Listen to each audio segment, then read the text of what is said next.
بسم الله الرحمن الرحيم. باب وضع اليمنى على اليسرى في الصلاة.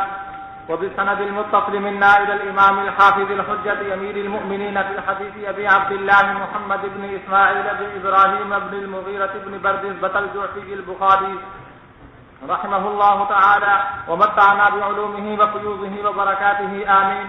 قال حدثنا عبد الله بن مسلمة عن مالك عن أبي حازم عن سهل بن سعد رضي الله عنه وعنهم قال كان ناس يؤمرون أن يضع الرجل اليد اليمنى على ذراعه اليسرى في الصلاة.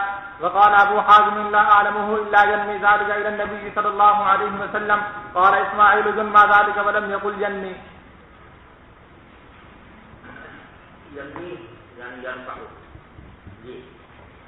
باب الخشوع في الصلاة. وبه قال حدثنا إسماعيل قال حدثني مالك عن أبي الزناد عن الأعرج عن أبي هريرة رضي الله عنه وعنهم أن رسول الله صلى الله عليه وسلم قال هل ترون قبلتي ها هنا والله ما يخفى علي ركوعكم ولا خشوعكم فإني لأراكم وراء ظهري. وبه قال حدثنا محمد بن بشار قال حدثنا غندر قال حدثنا شعبة قال سمعت قتادة عن أنس بن مالك رضي الله عنه وعنهم عن النبي صلى الله عليه وسلم قال أقيموا الركوع والسجود فوالله إني لأراكم من بعد وربما قال من بعد ظهري إذا ركعتم وسجدتم. بسم الله الرحمن الرحيم. الحمد لله رب العالمين والصلاة والسلام على رسوله الكريم وعلى آله وأصحابه أجمعين. أما بعد.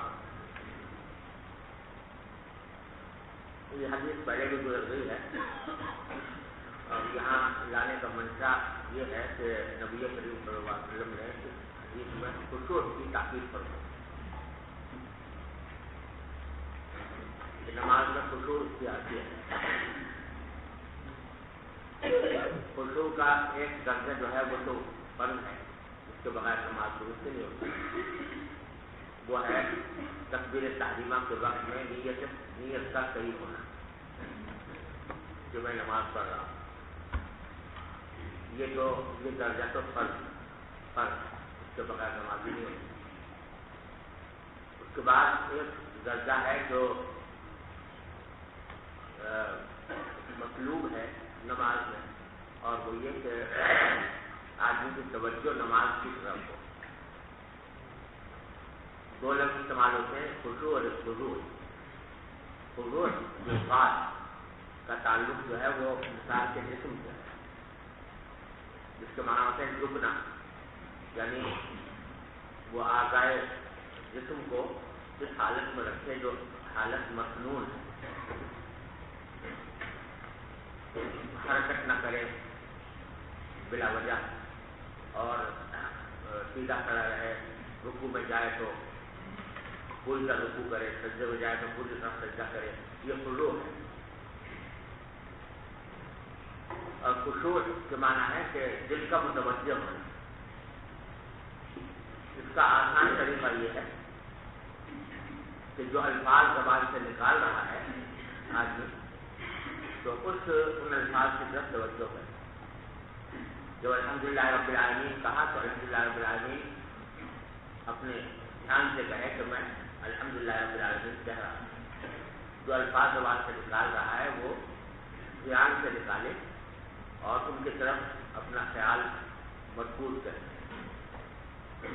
اگر بالفرض بے اختیار کوئی اور خیال آ گیا غیر اختیاری طور پر تو معاف, لیکن پھر جب توجہ ہو جائے تو دوبارہ انہیں الفاظ خلاف کی طرف واپس آ جائے. یہ آسان طریقہ ہے خشوع حاصل کرنے کا, اور یہ حاصل ہو گیا تو جو مطلوب خشوع ہے وہ پھر جملہ حاصل ہو گیا. جی باب ما يقرأ بعد التكبير. وبه قال حدثنا حفص بن عمر قال حدثنا شعبة عن قتادة عن أنس رضي الله عنه وعنهم أن النبي صلى الله عليه وسلم وأبا بكر وعمر كانوا يفتتحون الصلاة بالحمد لله رب العالمين. وبه قال حدثنا موسى بن اسماعیل. نبی کریم صلی اللہ علیہ وسلم اور شیخین نماز کا آغاز جو ہے الحمدللہ رب العالمین سے کرتے تھے. اس سے امام مالک رضی اللہ عنہ نے استدلال یہ کیا ہے کہ بس بسم اللہ پڑھنے کی ضرورت نہیں ہے, بلکہ براہ الحمدللہ رب العالمین کی شروع کرتے ہیں. لیکن حنفیت کو معمول کرتے ہیں جہر, تو جہری قرات جو ہے الحمدللہ رب العالمین کی شروع کرتے ہیں. بسم اللہ جو ہے وہ سے درج پڑھیے. جی. وبه قال حدثنا موسى بن اسماعيل قال حدثنا عبد الواحد بن زياد قال حدثنا عمارة بن القعقاع قال حدثنا ابو زرعة قال حدثنا ابو هريرة رضي الله عنه وعنهم قال كان رسول الله صلى الله عليه وسلم يسجد بين التكبير وبين القراءة إسكادة قال أحسبه قال هنية فقلت بأبي أنت وأمي يا رسول الله إسكادك بين التكبير وبين القراءة ما تقول قال أقول اللهم باعد بيني وبين خطاياي كما باعدت بين المشرق والمغرب اللهم نقني من الخطايا كما ينقى الثوب الأبيض من الدنس اللهم اغسل خطاياي بالماء والثلج والبرد.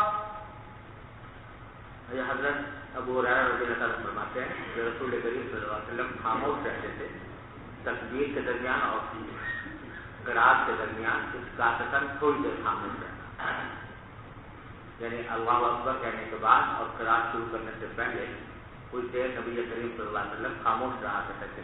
خاموش رہنے کا معنی یہ کہ کوئی ظاہراً کوئی چیز نہیں پڑھتے تھے. تو میں نے کہا قال احسبه قال حنیۃ، یعنی راوی کہتے ہیں کہ میرا خیال ہے کہ انہوں نے اس کاتن کے ساتھ حنیۃ بھی کہا تھا، یعنی تھوڑی دیر کے لیے. حنیہ کا معنی تھوڑی دیر. تو میں نے ابو ہریرہ کہتے ہیں کہ میں نے نبی کریم صلی اللہ علیہ وسلم سے عرض کیا کہ ابھی انت و امی یا رسول اللہ، میرے ماں باپ قربان ہوں آپ پر، اس کاتو کا بین تکبیر و بین القراءۃ ابھی ما تقول، کہ جو آپ خاموش رہتے ہیں تھوڑی دیر تکبیر اور قرات کے درمیان تو آپ کیا پڑھتے ہیں؟ تو آپ نے فرمایا کہ میں یہ کہتا ہوں اللہم باعد بینی و بین خطایا کما باعدت بین المشرق والمغرب. یہ کوئی دعا جو یہاں پر مذکور ہے تو یہ بھی ثابت ہے کہ نبی کریم صلی اللہ علیہ وسلم نے گویا تکبیر کے بعد ثنا کی جہاں پڑھی جاتی ہے اس جگہ پر یہ دعا پڑھنا بھی ثابت ہے نبی کریم صلی اللہ علیہ وسلم. اور ثنا بھی ثابت ہے دوسری روایات میں. تو چونکہ زیادہ تر روایات ثنا سے متعلق آتی ہیں سبحانک اللہم و بحمدک لا الہ سبحانک اللہم و بحمدک جو ہے تبارک اسمک و تعالی ملکک و لا الہ غیرک، یہ پڑھنا دوسری روایات سے ثابت ہے، اس لیے اس کو ترجیح دی ہے. لیکن اگر کوئی شخص یہ پڑھ لے تو یہ بھی جائے. جی. باب وبه قال حدثنا ابن ابي مريم قال اخبرنا نافع بن عمر قال حدثني ابن ابي مليكه عن اسماء بنت ابي بكر رضي الله عنها وعنهم ان النبي صلى الله عليه وسلم صلى صلاة الكسوف فقام فاطال القيام ثم ركع فاطال الركوع ثم قام فاطال القيام ثم ركع فاطال الركوع ثم رفع ثم سجد فاطال السجود ثم رفع ثم سجد فاطال السجود ثم قام فاطال القيام ثم ركع فاطال الركوع ثم رفع فاطال القيام ثم ركع فاطال الركوع ثم رفع فسجد فاطال السجود ثم رفع ثم سجد فاطال السجود ثم انصرف فقال قد دنت مني الجنة حتى لو اطلعت عليها لجئتكم بكتاب من كتابها ودنت مني النار حتى قلت أي ربي أو أنا معهم فإذا امرأة حسبت أنه قالت تحدث واحدة قلت ما شأن هذه قالوا حبستها حتى ماتت جوعا لا أطعمتها ولا أرسلتها تأكل قال نافع حسبت أنه قال من خسيس الأرض أو قال خشاش. یہ نماز کسوف کا واقعہ ہے جو حضرت عبداللہ محمد حضرت اسماء بنت ابی بکر رضی اللہ عنہ نے بیان فرمایا ہے. اس کی تفصیل انشاءاللہ باب الکسوف میں آئے گی اور اس میں 2 رکوع کا ذکر ہے کہ 2 رکوع کے آخر کی تفصیل انشاءاللہ وہاں پر آئے گی. لیکن اس کا جو آخری حصہ ہے وہ یہ ہے کہ آپ نے فرمایا کہ قد دنت منی الجنت، کہ اسی نماز کے دوران قریب آ گئی تھی اس سے جنت حتیٰ لمن طرح جو آئی تھا یہاں تک کہ اگر میں ترنت کرتا تو زندگی حکم کے واقعے میں انتظار کیا تو میں تمہارے پاس لے آتا اس کے پھلوں میں سے کوئی پھل. کتاب اس پھل کو کہتے ہیں جو کہیں سے توڑا گیا اور پاپا یقین کو کہ میں آپ سے پھل کو توڑنا تو کتاب کا توڑا ہوا پھل. تو میں اگر ضرورت کرتا تو اس کا کوئی پھل توڑ کے تمہارے پاس لے آتا، اس نے قریب آ گئی. وہ جنت میں بھی النار اور پھر جہنم بھی میرے قریب لائی گئی آ گئی، یہاں تک کہ میں نے یہ کہا کہ اے ربی و انا معہم، یعنی اس کے قریب آ گئی کہ ایسا معلوم ہوا کہ جیسے ابھی دوزخ جو ہے سب کو ڈھانپ لے گی. تو میں نے عرض کیا باری تعالیٰ سے تجارت کیا یہ دوزخ آپ ابھی کے لوگوں کی طرف لا رہے ہیں جس کے میں بھی ان کے درمیان موجود ہوں؟ یعنی حالانکہ وہ دکھائی دے کہ آپ کو لانا مقصود نہیں تھا، لیکن اس کا آنے کا انداز ایسا تھا کہ حضور اکرم صلی اللہ علیہ وسلم نے ڈر کے یہ بات فرمائی. تو کوئی کم رہا تو کہتے ہیں کہ آپ نے فرمایا کہ اچانک میں نے دیکھا کہ عورت نے حسب تو قال، اور نبی کہتے ہیں میرا خیال یہ کہا تھا کہ تصدیق وہاں پہ بڑھ تو اس کو نوچ رہی ہے ایک بلی. ایک عورت کو دیکھا اسی جہنم کے ساتھ ایک بلی اس کو نوچ رہی ہے. کوئی تو ماں شان حاضر، میں نے کہا کہ اس کا معاملہ ہے تو قالو، تو جواب دیا غالباً ملائکہ نے دیا ہوگا. تو خبر تھا کہ اس عورت نے اس بلی کو بند کر دیا تھا حتیٰ ماتت جوعاً، یہاں تک کہ وہ بھوک سے مر گئی. لا اطعمت تھا، نہ تو اس عورت نے اس بلی کو کھانا کھلایا، ولا اکثرتھا تاکل، اور نہ چھوڑا جو وہ کھائے گی. قال نہ تو حقوق تو نہ کھایا من خجیج الارض اور خشاش الارض. تاکلو کے بعد من خجیج الارض کہا تھا یا خشاش الارض کہا تھا، معنی دونوں کے ایک ہی ہیں، اور وہ ہیں کیڑے مکوڑے. یعنی وہ اس کو اس طرح چھوڑا بھی نہیں کہ وہ باہر نکل کے اور اپنے کیڑے مکوڑے کو کھا لے گی، تو بلکہ بند کر کے رکھا. تو خود کی سزا میں اب جہنم میں اس بلی کو اس کے اوپر مسلم کر دیا گیا ہے کہ اس کو نوٹ کرے. جی باب رفع البصر الى الامام في الصلاه. فقالت عائشة رضي الله عنها قال النبي صلى الله عليه وسلم في صلاه الكسوف رايت جهنم يحكم بعضها بعضا حين رايتموني تاخرت. یہ بتانا چاہتے ہیں کہ نماز کے اندر اگرچہ ادھر ادھر دیکھنا یہ آداب نماز کے خلاف ہے، لیکن اگر کوئی مقتدی اپنے امام کی طرف نگاہ اٹھا کر دیکھے تو یہ جائز ہے. اور اس کی دلیل جو پیش کی کہ عائشہ فرماتی ہے کہ نبی کریم صلی اللہ علیہ وسلم نے فرمایا نماز کسوف کے بارے میں کہ رأیت جہنم یحکم بعضها بعضا، میں نے جہنم کو دیکھا کہ اس کا کوئی حصہ دوسرے حصے کو توڑ رہا ہے. حکم یحکم کا توڑنا یعنی ایک دوسرے کے اندر شعلے جو ہے اس سے وہ ایک دوسرے کے اندر گھس رہے ہیں. اور جو میں نے کب دیکھا جب کہ حین رأیتمونی تأخرت، صحابہ سے خطاب کرتے ہوئے فرمایا آپ نے کہ جب تم نے مجھے دیکھا تھا کہ میں پیچھے ہٹا، نماز پڑھتے پڑھتے آپ پیچھے ہٹے تھے، تو آپ نے فرمایا کہ جب تم نے مجھے دیکھا تھا کہ میں پیچھے ہٹ گیا ہوں تھوڑا سا، تو اس وقت میں نے جہنم کو دیکھا تھا. تو یہاں حضور نے فرمایا کہ صحابہ سے تم نے مجھے دیکھا، جس کے معنی ہے کہ مقتدی امام کو دیکھ رہے تھے، تو مقتدی کا امام کی طرف دیکھنا یہ اس سے جواز مانا. جی وبه قال حدثنا موسى قال حدثنا عبد الواحد قال حدثنا الأعمش عن عمارة بن عمير عن أبي معمر قال قلنا لخباب رضي الله عنه وعنهم أكان رسول الله صلى الله عليه وسلم يقرأ في الظهر والعصر؟ قال نعم. فقلنا بما كنتم تعرفون ذلك؟ قال باستراب لحيته.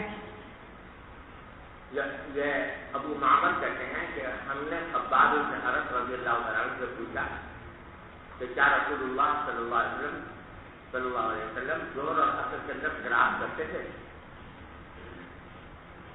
ظہر اور عصر کی نمازیں جو ہیں وہ سری ہوتی ہیں نا. تو اس سوال کا پس منظر یہ ہے کہ عبداللہ بن عباس رضی اللہ عنہ کا ایک فتویٰ مشہور ہو گیا تھا لوگوں نے. عبداللہ بن عباس رضی اللہ عنہ جو کہتے ہیں کہ ظہر اور عصر میں قرات ہے ہی نہیں کرے، نہ سری نہ جائے. تو وہ اس قول کے مطابق ظہر اور عصر میں خاموش کر رہنا ہوگا اور قرات بھی کرنی ہوگی. تو اسی پس منظر میں حضرت خباب نے پوچھا کہ کیا رسول اللہ صلی اللہ علیہ وسلم ظہر اور عصر میں قرات کرتے تھے؟ تو نے کہا کہ ہاں کرتے تھے. فقلنا بما كنتم تعرفون ذلك، تو ہم نے پوچھا کہ آپ کو کیسے پتہ چلتا تھا یہ تو لوگ قرات کر رہے ہیں، کیونکہ وہ لوگ قرات سے بھی ہوتی تھی. قال باستراب لحيته، تو نے کہا کہ آپ کی لحیہ مبارکہ سے حرکت کرنے سے پتہ چلتا تھا کہ آپ قرات کر رہے ہیں، کیونکہ جب حرکت کرتی تھی لحیہ کو پتہ چلتا تھا کہ آپ کو قرات کر رہے ہیں. یہاں پیچھے سے وہ دیکھ رہے تھے امام کی طرف، نبی کریم صلی اللہ علیہ وسلم کی طرف. جب بھی تو پتہ چلا کہ لحیہ مبارکہ میں حرکت ہے، تو اس سے معلوم ہوا کہ مقتدی کا امام کو دیکھنا چاہیے. جی وبه قال حدثنا حجاج قال حدثنا شعبة قال أنبانا أبو إسحاق قال سمعت عبد الله بن يزيد يكتب قال حدثنا البراء رضي الله عنهم وكان غير كذوب إنهم كانوا إذا صلوا مع النبي صلى الله عليه وسلم فرفع رأسه من الركوع قاموا قياما حتى يروه قد سجد. رکوع سے اٹھنے کے بعد کھڑے رہتے تھے یہاں تک کہ صحابہ کرام دیکھ لیں آپ کو کہ آپ سجدے میں چلے گئے. یہاں بھی صحابہ کرام دیکھ رہے ہیں حضور کو تو اس کے مقتدی کا امام کو دیکھنا لازم ہے. جی. بسم الله الرحمن الرحيم. السند المتصل منا إلى الإمام الهمام حافظ الحجة أمير المؤمنين في الحديث أبي عبد الله محمد بن إسماعيل بن إبراهيم البخاري الجعفي رحمه الله تعالى ومتعنا بعلومه وقيوضه وبركاته آمين. قال حدثنا إسماعيل قال حدثني مالك عن زيد بن أسلم عن عطاء بن يسار عن عبد الله بن عباس رضي الله تعالى عنهما وعنهم قال خسفت الشمس على عهد النبي صلى الله عليه وسلم فصلى قالوا يا رسول الله رأيناك تناولت شيئا في مقامك ثم رأيناك تكعكعت فقال إني رأيت الجنة فتناولت منها عنقودا ولو أخذته لأكلتم منه ما بقيت الدنيا. یہ بھی خصوص شمس کا واقعہ ہے. صحابہ کرام نے عرض کیا کہ یا رسول اللہ رأيناك تناولت شيئا في مقامك. ہم نے آپ کو دیکھا کہ آپ کوئی چیز لے رہے ہیں اپنے کھڑے ہونے کی جگہ سے. کچھ چیز ایسے آپ نے ایسا لگا جیسے کچھ چیز لی ہے. تمہارا اینا کا تکاکا کا پھر ہم نے آپ کو دیکھا کہ آپ پیچھے ہٹ گئے. تکاکا کا مانا پیچھے ہٹ گیا. وقال انی رأیت الجنت تو آپ نے فرمایا کہ میں نے جنت دیکھی تھی فتناولت منها عنقودا تو میں نے اس میں سے ایک گچھا لینا چاہا. عنقود کا مانا کوشا گچھا پھلوں کا. تناولت لفظی معنی نہیں ہوئے تو میں نے لے لیا لیکن لینے سے مراد یہ ہے کہ لینے کا ارادہ کیا. ولو اخذته اگر میں لے لیا ہوتا لاخذت منه بعد وقت الدنيا تو اس کو تم کھاتے رہتے جب تک دنیا باقی ہے. یعنی وہ ایک گچھا بھی جنت کا وہ اتنا پائیدار ہوتا ہے کہ دنیا سے رہتی دنیا تک کھانے کے لیے کافی ہوتا ہے. جی. وبه قال حدثنا محمد بن سنان قال حدثنا فليح قال حدثنا هلال بن علي عن انس بن مالك رضي الله تعالى عنه وعنه قال صلى لنا النبي صلى الله عليه وسلم ثم رقى المنبر فاشار بيديه قبل قبلة المسجد ثم قال لقد رأيت الآن مصليت لكم الصلاة الجنة والنار ممثلتين في قبلة هذا الجدار فلم أرى اليوم في الخير والشر ثلاثة. یہ فرمایا کہ میں نے جنت اور جہنم کو دیکھا ممثلتین یعنی ان کی تصویر میرے سامنے آ گئی جس دیوار کے قبلے میں. تو فلم ارى اليوم في الخير والشر تو آج جیسا میں نے خیر دیکھی اور جیسی شر دیکھی اس سے پہلے کبھی ایسے نہیں دیکھی. خیر سے مراد جنت اور شر سے مراد جہنم. اب یہ ساری جنت اور جہنم وہ دیوار کے اندر آ گئی. تو حالانکہ جنت جو ہے ارض السماوات والارض فرمایا گیا ہے اور جہنم بھی اسی طریقے سے بڑی وسیع ہے. تو میں جیسے پہلے عرض کیا تھا کہ یہ سب عالم غیب کی باتیں ہیں. ان کو عالم مشاہدہ پر قیاس نہیں کیا جاتا. جی. باب رفع البصر الى السماء في الصلاه. وبه قال حدثنا علي بن عبد الله قال حدثنا يحيى بن سعيد قال حدثنا ابن ابي عروبه قال حدثنا قتاده ان انس بن مالك رضي الله تعالى عنه وعنه حدثهم قال النبي صلى الله عليه وسلم ما بال الاقوام يرفعون ابصارهم الى السماء في صلاتهم فاشتد قوله في ذلك حتى قال لينتهون عن ذلك او لتخطفن ابصارهم. یہ نماز کے دوران آسمان کی طرف نگاہ اٹھانے سے منع فرمایا اور فرمایا کہ لیکن تہن عن ذلک یا تو لوگ باغا ہیں ان سے اور لتخطفن ابصارهم ورنہ ان کی جو بینائی ہے ان کی آنکھیں جو ہے وہ اچک لی جائیں گی یعنی بینائی ختم کر دی جائے گی سزا کے طور پر. جی. باب الالتفات في الصلاة. وبه قال حدثنا مسدد قال حدثنا ابو الاحوص قال حدثنا اسحاق بن سليم عن ابيه عن مسروق عن عائشة رضي الله تعالى عنها وعنه قالت سألت رسول الله صلى الله عليه وسلم عن الالتفات في الصلاة فقال واختلاف يختلفه الشيطان من صلاة العبد. حضرت عائشہ فرماتی ہیں کہ میں نے نبی کریم صلی اللہ علیہ وسلم سے پوچھا نماز کے اندر التفات کرنے کے بارے میں یعنی دائیں بائیں دیکھنے کے بارے میں. تو آپ نے فرمایا کہ یہ اختلاف ہے. اختلاف کے معنی اچک لینا اچک کر کوئی چیز لے جانا. تو یہ اختلاف ہے جو شیطان بندے کی نماز میں سے اچک کر لے جاتا ہے. یعنی نماز کا وہ حصہ جو ہے وہ شیطان چاہتا ہے کہ اس کو میں اچک کے لے جاؤں اور اس کا ثواب اس کو نہ ملے.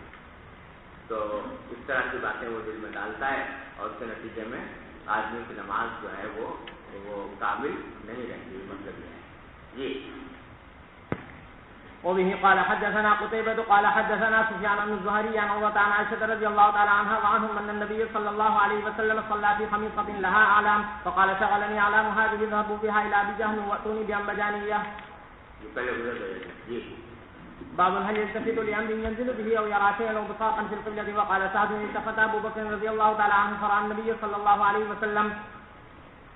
کہتے ہیں ویسے تو اتفاق کرنا ناجائز ہے، لیکن اگر کسی ضرورت کے تحت اتفاق کرنا پڑے نماز کے دوران تو اس کی گنجائش ہے. اس میں بھی بغیر لگی رغبت سے، یعنی گردن کو موڑے بغیر آدمی دیکھ لے تو یہ ٹھیک ہے، لیکن گردن موڑ کر دیکھنا عام حالات میں جائز نہیں ہے، الا یہ کہ کوئی بہت شدید ضرورت پیش آ جائے، جیسے کہ کوئی قبلے کی طرف کوئی تھوک وغیرہ آپ کو نظر آیا تو آپ نے اسی وقت صاف کر دیا اس کو. تو اس قسم کی باتوں کے لیے جائز ہے، باقی عام حالات میں جائز ہے. جی. وبه قال حدثنا قتيبة قال حدثنا الليث عن نافع عن ابن عمر رضي الله تعالى عنهما وعنهم أنه قال رأى رسول الله صلى الله عليه وسلم نخامة في قبلة المسجد وهو يصلي بين يدي الناس فحثها ثم قال حين انصرف إن أحدكم إذا صلى في الصلاة فإن الله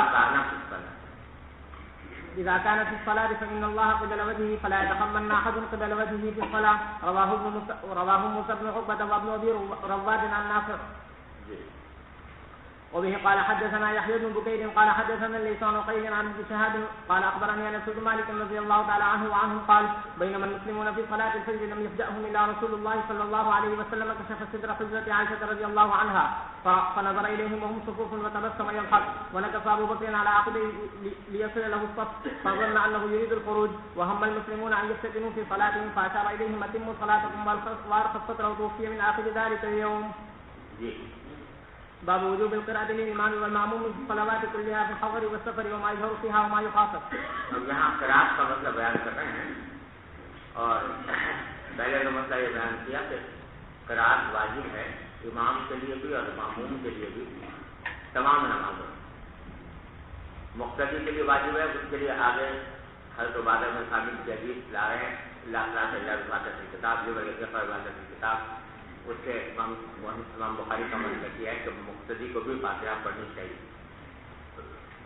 اور یہ جو کہا کہ صلوات کلھا تمام نمازوں میں، اس سے اشارہ کر رہے ہیں عبداللہ بن عباس کی طرف جو مسلک میں نے ابھی بتایا تھا نا منسوب ہے، تو ان کے نزدیک ظہر اور عصر کی نمازوں میں قراءت نہیں، خاموش کھڑا رہے.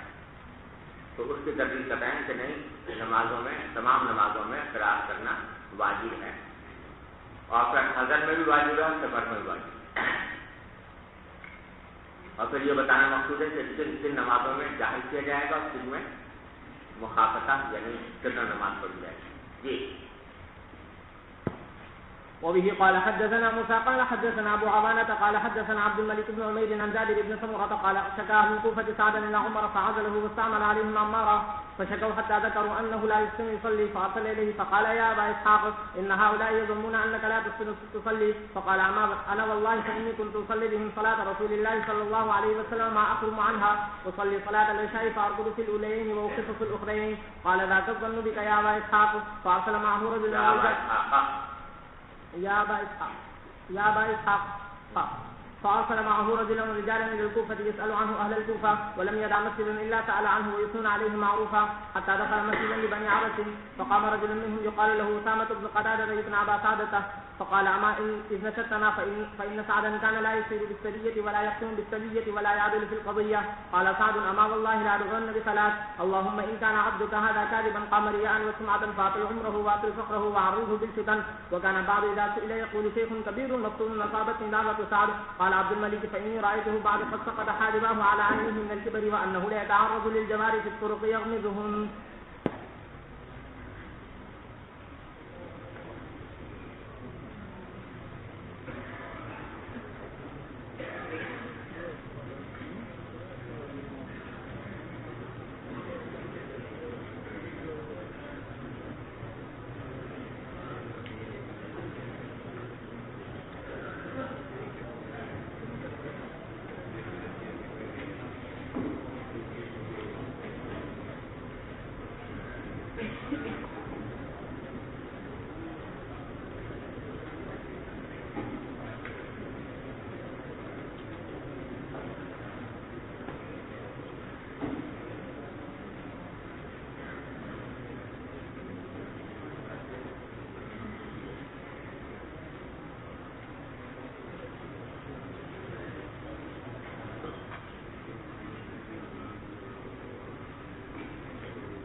یہ حضرت جابر بن سمرہ رضی اللہ تعالیٰ عنہ کی روایت ہے. وہ فرماتے ہیں شکا اہل الکوفہ سعد اللہ اہل کوفہ نے شکایت کی حضرت سعد رضی اللہ تعالیٰ عنہ کی حضرت عمر. حضرت عمر امیر المومنین تھے اور انہوں نے حضرت سعد بن ابی وقاص رضی اللہ تعالیٰ عنہ کو کوفے کا امیر بنا دیا. وہاں کے گورنر بن کر گئے تھے.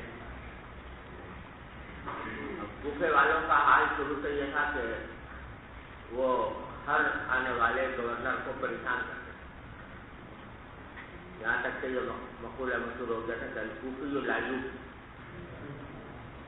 کوفی جو ہے وہ وفاداری نہیں کرتا, جو بھی آتا تھا اس کو پریشان کرتے اور اس کے خلاف شکایتیں.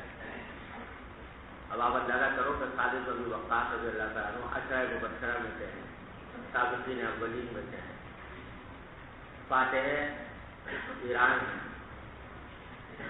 سارا کچھ اللہ تعالیٰ نے اس سے جو وہ صحابی ہیں جن کو حضور اقدس صلی اللہ علیہ وسلم نے فرمایا علم یا سعد فداک ابی و ام,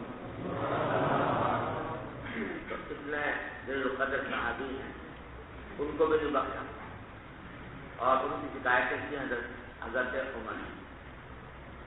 فعزل حضرت عمر نے ان کو معزول کر دیا, یعنی وہاں گورنری ان سے واپس لے لی.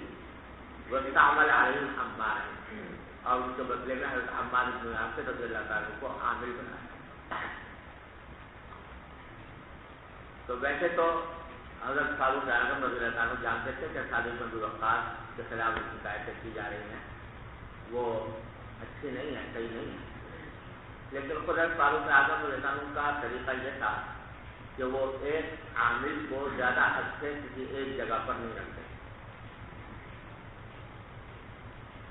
تو اس واسطے انہوں نے یہ سوچا کہ ایک طرف تو ان کے اس طریقے کار کا بھی تقاضا یہ تھا کہ زیادہ عرصے ساتھ وہاں پر نہ رہیں, اور دوسرے یہ کہ بھائی چلو یہ شکایتیں کر رہے ہیں, شکایتیں صحیح ہیں یا غلط ہیں, لیکن کوئی ایسا عامل بھیجیں جس پر متفق ہو جائیں سب تو زیادہ اچھا ہے. اس لیے حضرت عمار نے حضرت سعد کو معذور کر دیا حضرت عمر نے. اور آگے آپ پڑھیں گے جب آگے حضرت فاروق اعظم رضی اللہ عنہ زخمی ہوئے تھے, شہادت سے پہلے زخمی ہوئے تھے, تو اس وقت انہوں نے بہت سی وصیتیں کی تھی, آگے آئیں گی کسی بخاری میں آئیں گے. تو اس میں یہ بھی کہا تھا کہ وہ جو بھی میرے بعد خلیفہ بنے وہ یہ بات سمجھ لیں کہ میں نے سعد بن ابی وقاص کو جو معذور کیا تھا کوفے سے وہ کسی ان کی خرابی کی وجہ سے نہیں کیا. لہذا آئندہ اگر کوئی شخص بنے تو سعد بن ابی وقاص کو اپنے مشورے میں ضرور شامل کریں اور ان سے ہدایات لیتا ہے. یا میں آخر وقت میں وصیت فرمائی, جس سے معلوم ہوتا ہے کہ واضح طور پر کہ معذوری کی وجہ یہ نہیں تھی کہ فاروق اعظم ان سے ناراض تھے یا ان کے اندر کوئی واقعی خرابی پائی جاتی. البتہ حضرت فاروق اعظم کی ایک پالیسی تھی کہ وہ زیادہ عرصے کسی ایک کو گورنر کسی ایک جگہ نہیں رکھتے تھے, اس لحاظ سے انہوں نے معذور بھی کر دیا اور ان کی جگہ حضرت عمار بن یاسر کو عامل مقرر کیا. اب آگے حضرت جابر بن سمرہ وہ شکایتیں بیان کر رہے ہیں جو اہل کوفہ نے حضرات کے خلاف کی, سمجھے نا. فشکوا, تو کہتے ہیں انہوں نے شکایتیں کی اور برابر شکایتیں حضرات کی, کیونکہ برابر میں ذکر حضرت عمار کا گزرا ہے تو اس سے بعض اوقات صبح ہو جاتا ہے کہ حضرت عمار بن یاسر کی شکایت کی نہیں. مراد یہ ہے کہ وہ جو شکایتیں کی تھی جن کی برابر معذور کیا, ان شکایتوں میں یہ تھا کہ حتیٰ ذکروا انہم لعلکم یصلون, اللہ کے بندوں نے یہاں تک شکایت کی کہ یہ حضرت سعد بن ابی وقاص جو اچھی نمازیں پڑھیں, نماز اچھی نہیں, نماز میں کوتاہی کرتے. اب بتاؤ کوفی لوگ تو بہت اچھی نماز پڑھتے تھے اور سعد بن ابی وقاص جو ہیں وہ نماز میں کوتاہی کرتے تھے ان کے ساتھ. فارسل الیہ, تو حضرت فاروق اعظم نے رضی اللہ تعالیٰ عنہ حضرت صاحب کے پاس پیغام بھیجا اور بلایا ان کو، بلا کر پوچھا کہ یا ابا اسحاق، ابو اسحاق کنیت ہے اس کا، ان هؤلاء يزعمون انك لا تصلي، یہ لوگ یہ کہتے ہیں کہ آپ نماز فطر نہیں پڑھاتے. قال تو صاحب نے فرمایا اما انا والله فانی كنت اصلي بهم صلاة رسول اللہ صلی اللہ علیہ وسلم، میں تو ان کو ویسی نماز پڑھایا کرتا تھا جیسے کہ رسول اللہ صلی اللہ علیہ وسلم پڑھاتے تھے. ما اقرب عنها، اس میں کوئی کمی نہیں کرتا تھا. حرام یقریب کمانا اصلی صلاۃ العشاء، عشاء کی نماز پڑھانا تھا. فارقد فی الاولیین واخف فی الاخرین، تو میں ٹھہرتا تھا. ارقد رکعت یرقد کے معنی ٹھہرنا، یعنی تھوڑا سا لمبا قیام کرتا تھا پہلی 2 رکعتوں میں، اور تخفیف کرتا تھا دوسری 2 رکعتوں میں. سمجھے نا؟ تو عشاء میں پہلی 2 رکعتوں کے اندر لمبا قیام کرتا تھا کیونکہ قرأت ہوتی تھی اس میں، اور دوسری 2 رکعتوں کے اندر تخفیف کا کام لیتا تھا. قال ذاک الظن بک یا ابا اسحاق، حضرت فاروق اعظم نے کہا کہ بھائی یہ مجھے بھی گمان تھا آپ کے بارے میں اے ابو اسحاق. اس کے بعد یہ ہوا کہ فاکثر معه رجلا او رجالا الکوفہ، کیونکہ بہرحال شکایتیں آئی ہوئی تھی تو امیر المومنین ہونے کی حیثیت سے ان کا فن تھا فاروق اعظم کا جو بھی شکایات کی تحقیق کریں. تو حضرت فاروق اعظم نے حضرت سعد کے ساتھ ایک شخص کو بھیجا یا کچھ لوگوں کو بھیجا کوفے کی طرف، یہ سال اہل کوفہ، اور متقابل مختلف کوفے کے مختلف محلوں میں جا کر لوگوں سے ذرا پوچھو کہ استاد کے بارے میں وہ کیا کہتے ہیں، عام تاثر کیا ہے استاد کے بارے میں. تو ولم يدع مسجدا الا تعالیٰ، تو یہ آدمی جو گیا تھا تحقیق کرنے کے لیے، اس نے کوفے کی کوئی مسجد نہیں چھوڑی جس میں کہ جا کے سوال نہ کیا ان لوگوں سے تو بھائی تمہارا کیا رائے ہے، تمہاری کیا رائے ہے حضرت صاحب کے بارے میں، وہ کیسے حاکم ہے تمہارے. وہ یثنون علیہ معروفا، اور سب تعریف کرتے تھے ان کی نیکی کی کہ وہ تو بڑے نیک اور بڑے اچھے حاکم ہیں. حتیٰ دخل مسجدا لبنی عبد، یہاں تک کہ ہوتے ہوتے وہ پہنچے ایک مسجد میں جو بنو عبد قبیلے کی تھی. جب وہاں جا کے پوچھا بھائی آپ کا کیا رائے ہے صاحب کے بارے میں، کیسے حاکم ہیں، تو قام رجل منهم، تو ان میں کا ایک شخص کھڑا ہو گیا یقال له اسامہ بن قتادہ، جس کا نام اسامہ بن قتادہ تھا. یکنا ابا سعدہ، اور کنیت اس کی ابو سعدہ تھی. فقال، تو اس نے کھڑے ہو کر یہ کہا کہ اما اس نشت کرا،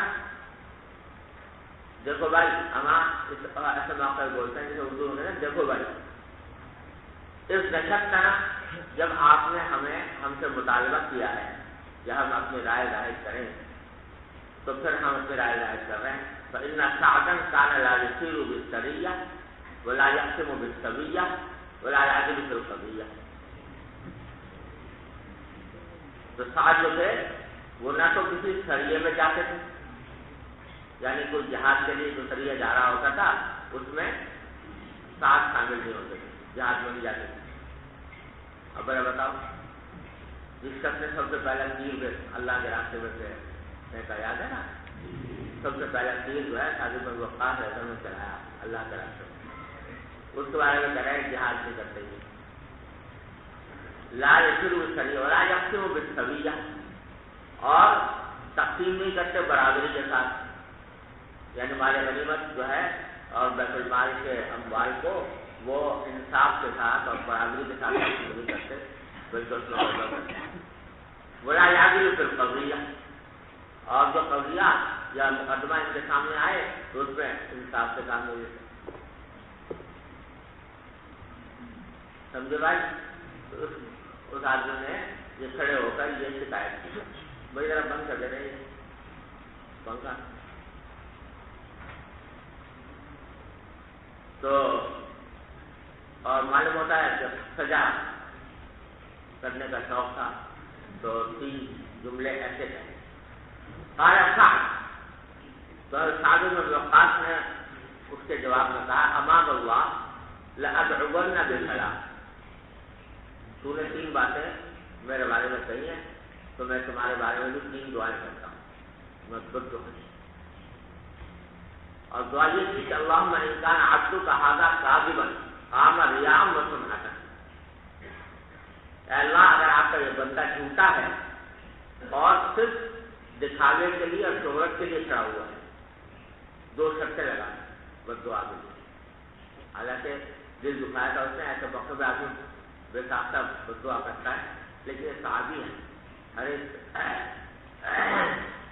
ہر ایک چیز کے حدود پہچانتے ہیں، لہذا 2 شرطیں لگاتی ہیں. ایک تو یہ جھوٹا ہو، دوسرے یہ کہ محض ریاکاری اور سماج شہرت حاصل کرنے کے لیے کھڑا ہوا ہو، تاکہ لوگوں میں یہ ہو کہ دیکھو کتنا مجاہد ہے کہ اس نے سلطان جائر کے خلاف کلمہ حق کہا.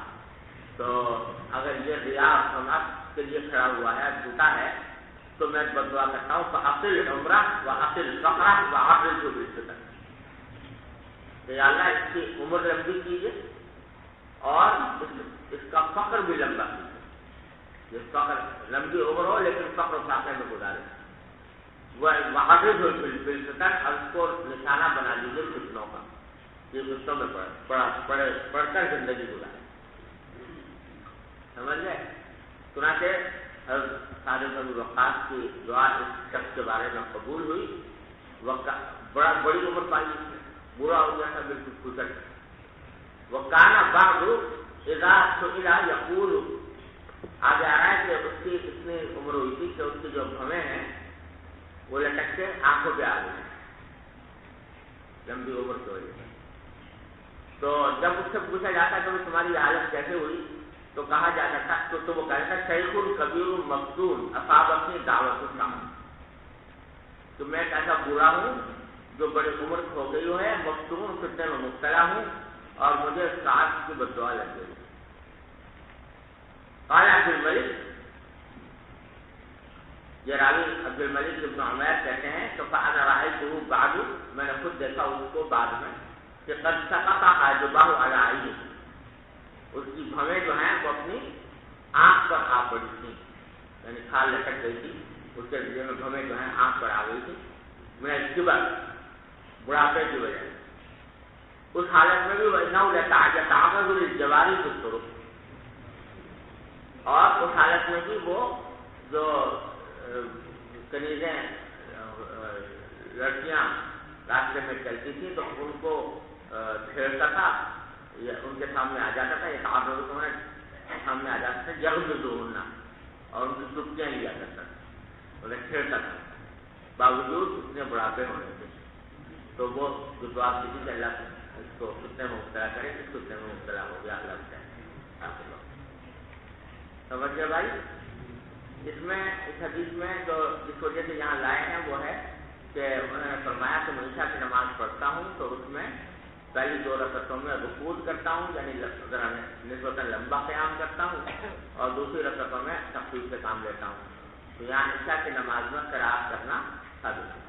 جی بسم الله الرحمن الرحيم. وبالسند المتصل منا إلى الإمام الحافظ الحجة أمير المؤمنين في الحديث أبي عبد الله محمد بن إسماعيل بن إبراهيم بن المغيرة بن برزبة الجوفي البخاري رحمه الله ومتعنا بعلومه وفيوضه وبركاته آمين. قال حدثنا علي بن عبد الله قال حدثنا سفيان قال حدثنا الزهري عن محمود بن ربيع عن عبادة بن الصامت رضي الله تعالى عنه وعنهم أن رسول الله صلى الله عليه وسلم قال لا صلاة لمن لم يقرأ بفاتحة الكتاب.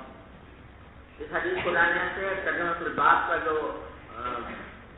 میں جو کہا تھا نا کہ قرات واجب ہے امام کے ذمہ بھی اور مأموم کے ذمہ بھی، مقتدی کے ذمہ بھی، اس پر استدلال کرنا چاہتے ہیں. اور عبادہ کی حدیث سے کہ آپ نے فرمایا کہ جو شخص فاتحہ کتاب نہ پڑھے اس کی نماز ہی نہیں. تو اب اس میں لمن من کا جو کلمہ ہے وہ عام، اس میں امام بخاری کہتے ہیں کہ اس میں امام اور مقتدی دونوں شامل ہیں. لہٰذا معلوم ہوا کہ دونوں کے ذریعے قرار کریں باتیں. حنفیہ کا موقف یہ ہے کہ دوسری احادیث سے یہ بات معلوم ہوتی ہے کہ اس سے مراد یا تو منفرد ہے یا امام. اور مقتدی کے بارے میں دوسرے حدیث میں صاحب حضرت جابر بن عبداللہ رضی اللہ عنہ کی حدیث صحیح طرق سے ثابت ہے کہ نبی کریم صلی اللہ علیہ وسلم فرمایا کہ من کان لہ امام فقراءۃ الامام لہ قراءۃ. تو اس لیے امام سے قرات کے لیے کافی ہو جاتی ہے، لہٰذا مقتدی اس میں شامل نہیں ہے. سمجھے نا؟ اور متعدد احادیث ہیں جو اس بات پر دلالت کرتی ہیں، جن میں سے ایک یہ ہے اور دوسری وہ جس میں آپ نے فرمایا مالی منازع القرآن. صحابہ کرام آپ کو پیچھے تلاوت کر رہے تھے تو آپ نے ان کو نقیل فرمائی اور فرمایا کہ مالی منازع القرآن، کیا وجہ ہے کہ میرے ساتھ منازعات کی جاتی ہے قرات، تو میں بھی قرات کر رہا ہوں تم بھی قرات کر رہے ہو. تو یہ حدیث آپ ترمذی وغیرہ میں پڑھیں گے. تو ان تمام احادیثوں کی روشنی میں حنفیہ نے اس کو مخصوص کیا ہے کائے کے ساتھ؟ منفرد اور امام کے ساتھ. سمجھ گئے بھائی؟ جی. وبه قال حدثنا محمد بن بشار قال حدثنا يحيى بن عبيد الله قال حدثني سعيد بن ابي سعيد عن ابي هريره رضي الله تعالى عنه وعنهم ان رسول الله صلى الله عليه وسلم دخل المسجد فدخل رجل فصلى فسلم على النبي صلى الله عليه وسلم فردا وقال ارجع فصلي فانك لم تصلي فرجع فصلى كما صلى ثم جاء فسلم على النبي صلى الله عليه وسلم فقال ارجع فصلي فانك لم تصلي صلاه وقال والذي بعثك بالحق ما احسن غيره فعلمني. قال اذا قمت الى الصلاه فكبر ثم اقرا ما تيسر معك من القران ثم اركع حتى تطمئن راكعا ثم ارفع حتى تعتدل قائما ثم اسجد حتى تطمئن ساجدا ثم ارفع حتى تطمئن جالسا وافعل في صلاتك كلها. یہ حدیث ہے جو حدیث المسیء فی الصلاۃ کہلاتی ہے کہ کسی شخص نے نماز اس طرح پڑھی تھی کہ جس پر تعدیل ارکان نہیں کی تھی تو آپ نے فرمایا کہ ارجع فصلی فانک لم تصلی. اور پھر بعد میں اس کے درخواست پر آپ نے تعلیم دی تو فرمایا کہ اذا قمت الى الصلاۃ فکبر ثم اقرأ ما تيسر معك من القرآن.